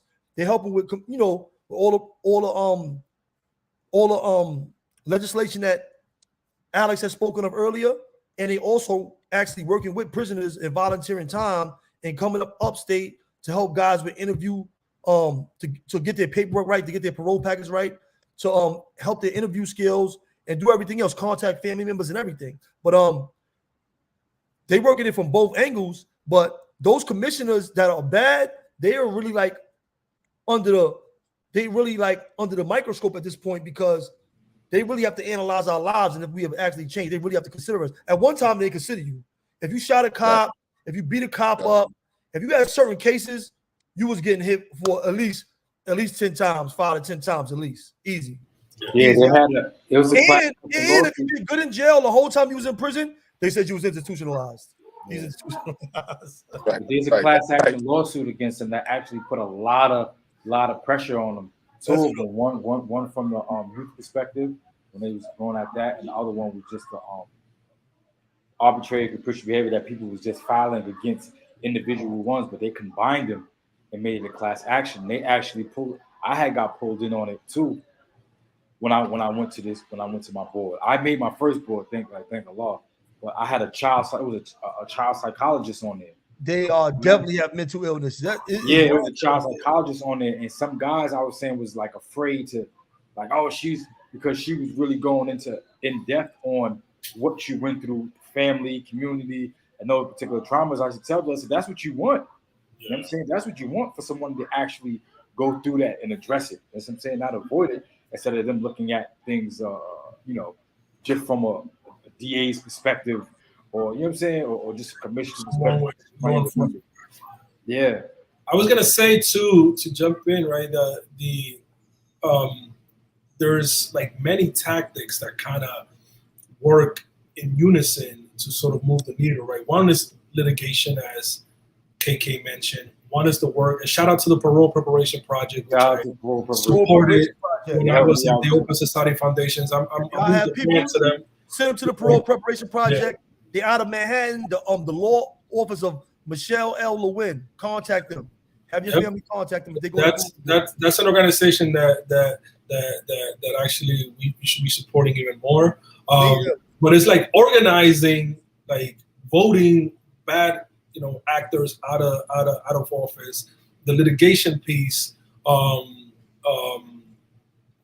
putting forth advocacy solutions, like all of those things actually work in unison, and that's how you change the dynamic, and that's how you take power away. But like, look, these forces are not going to stand there and punch them in the face, right? The police union, law enforcement, conservative district attorneys are pushing back.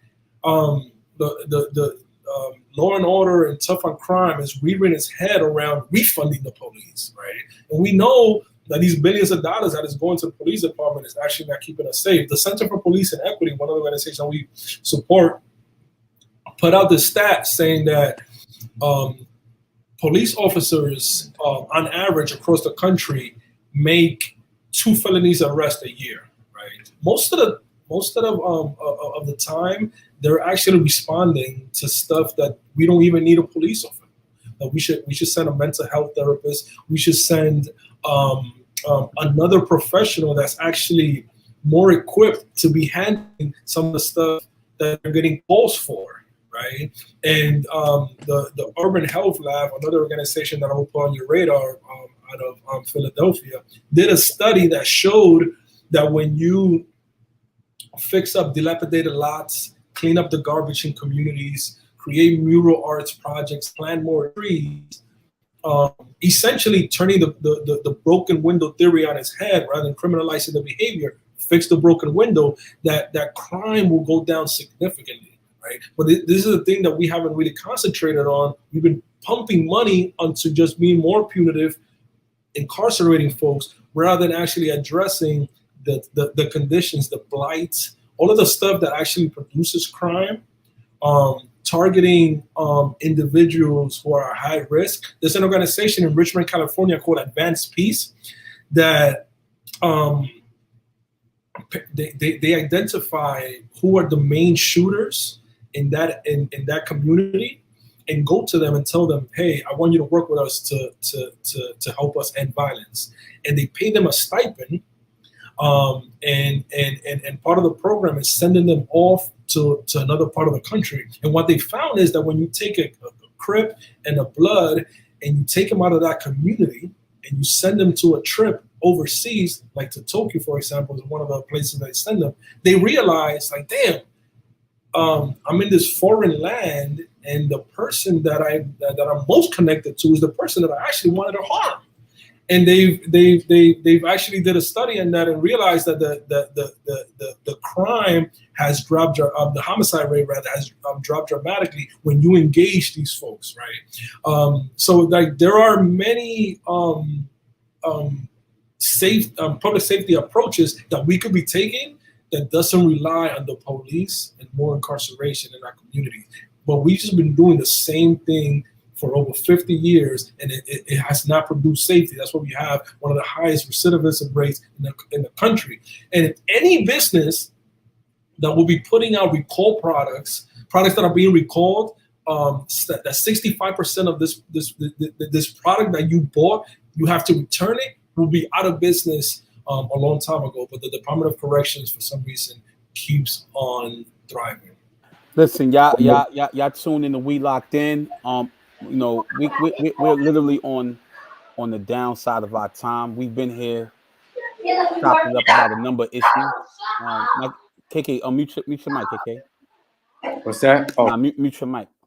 We've been here for the last 2 hours, man, building about some very relevant and pertinent issues, man. Usually when we leave We Locked In, what we like to do is go around and get everybody's last thoughts on the conversation we had, or just about anything in particular, man. So I'm gonna start at the top with Mikey B. Is there anything you want to leave our listeners, our audience with, my brother? Nah, just like Nari said, just help any way y'all can. Help one of these programs. Pick a program. It's a bunch of programs out there. The Osborne Association, the Pro Preparation Project. You got CCA, a lot of nonprofit organizations that work for us. What's the Exodus? Exodus for men, and men and women's prisons. Just pick an organization and just try to help them. Or donate. It helps. Sky. Yeah, so there's 2 things real quick. First, I just want to give a shout out to you guys for this podcast. The work that you're doing is really, really important to create space for these voices, and just, you know, it's necessary work. So I just want to say thank y'all. And the second thing is just somebody put in the chat, I think it was Frank White, as well as others have alluded to it, and it's love. And I think, you know, he was calling on us and refocusing. The centering love is key. Like, the system that is causing this oppression, this harm, is a system that's predicated on violence. And this system is predicated on hatred. So through violence, it has power. And like the antithesis of that is through love to have power. But just to really be clear, because we use love in all sorts of ways that are like infantile love.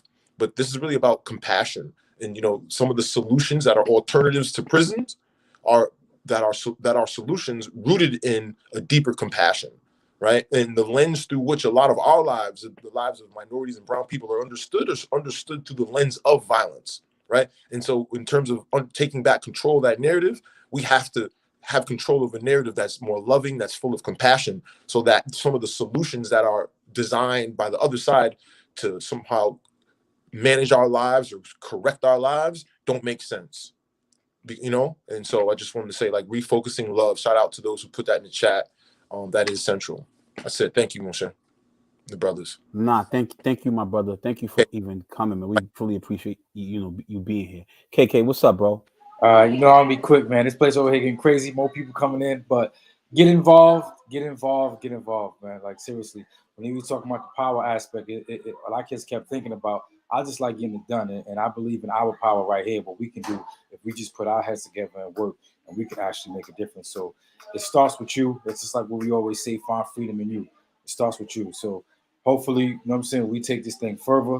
Alex, too, just to give you some love, man. Shout out as well. Sky, Sky, I ain't forget. Oh God, man, peace and blessings, bro. But it's just like let's see what we can do with this funding thing, bro, and see if we can really take things to another level, not just with this platform of what we doing, and really change lives, man, and make a difference for real. You know what I'm saying? That's it, man. Peace and blessings, man. Love y'all. All right, love you more, man. Salam alaikum, my brother. Sadie B, I see you, cuz. And I'm passing to Alex. What's up, Alex? Yeah, man. Like, I feel blessed, man. I see some of the brothers in the chat. I don't know if that's Frank White Bossellini, but if that's you, love you, my brother. Shot 120, all the big bros that were in these structures of oppression with us, and who survived and who are out here doing great work. I appreciate y'all, man, and y'all doing this from the bottom of your heart. So Moshe, KK, and Mikey B, like, you know, since the first show, it was like music to my heart to hear y'all, and this platform is beautiful. You got the ears of the streets, and you're leading people the right way. You're exposing buffoonery, stuff that is not actually creating more community and are destroying us and speaking truth to power. Continue doing that great work. And I love y'all, brothers. Love you too, bro. Appreciate you, man. Love you as well. You know, I wanna say this, man. You know, the irony is that, and everybody needs to listen to this, and I think I want to walk away with today's conversation about the importance of networking and building bridges as opposed to burning them down. I met all of you brothers while we were incarcerated. The first time I met Sky was in 2002. We were in Auburn. You know, the same thing with Alex a lot later in Green Haven, then KK, Shawanga, and Mikey B and Shawanga later on. And we've always known each other since you know we were part of the first generation, young ones of the Damu movement. But you know, I always like to say this, man, that it's important that you build bridges because you never know the people or the person who can assist you. I came home on September 8th, 2020, but prior to getting there, I was already in contact with my brother Alex. He just, you know, he just got me to the point where I was prepared. You know what I'm saying? Moshe, just make sure you're prepared when you get out here. And let me tell you something, man. I put in an application, or excuse me, I was scheduled for a job interview in a matter of weeks of being released from prison. And this brother was one of my references. So my employer, who I'm employed with now, reached out to him and they asked him a series of questions as to my credibility, who I am, you know, the quality of the caliber of individual I am, the quality of the work that I'm going to basically perform in this space. And since that moment, as an employment mentor, I've become the assistant director. In less than a year, I became an assistant director of a program that is inside Fort Greene, Flatbush, Canarsie, and Brownsville, man. And we are trying to do what we can to help our community, man. So, you know, I just say this: the importance of not burning the bridges, the relationships with people who you have. If you can build them, build the relationships, network with people, because these are the relationships that ultimately can help change the conditions of our people. So with that, man, I'm thankful for you coming on, Alex. I'm thankful for Sky being here. Yo, Sky, thank you, my brother. Thank you for pulling up. Forget about the meditation classes, man. Yeah, man. Thank y'all for everything that I've gotten from y'all. And as we continue to move forward to do the work that's essential for our upliftment and empowerment, ultimately freedom from these structures of white supremacy, man. Thank you, brothers, for coming on. Alex, Sky, love y'all, brothers. To my brothers, Mikey B, my co-host, KKP, salam alaikum, y'all all. Love y'all, brothers, man. Y'all take to our listeners out there. Thank you guys for everybody who has put into the chat y'all questions, y'all responses. Dave Dollar, Shy 120, $2, Miss Nari, Miss Tweety, everybody that's out there. Yeah, let's build them numbers up, man. They always talking that people like ignorance. Let's build them numbers up, man, and show them otherwise. Get them numbers up, man. Please, man. Share with a loved one too, man. Thank y'all, man. Love y'all all, man. We locked in. We locked in. Find freedom in you. Peace.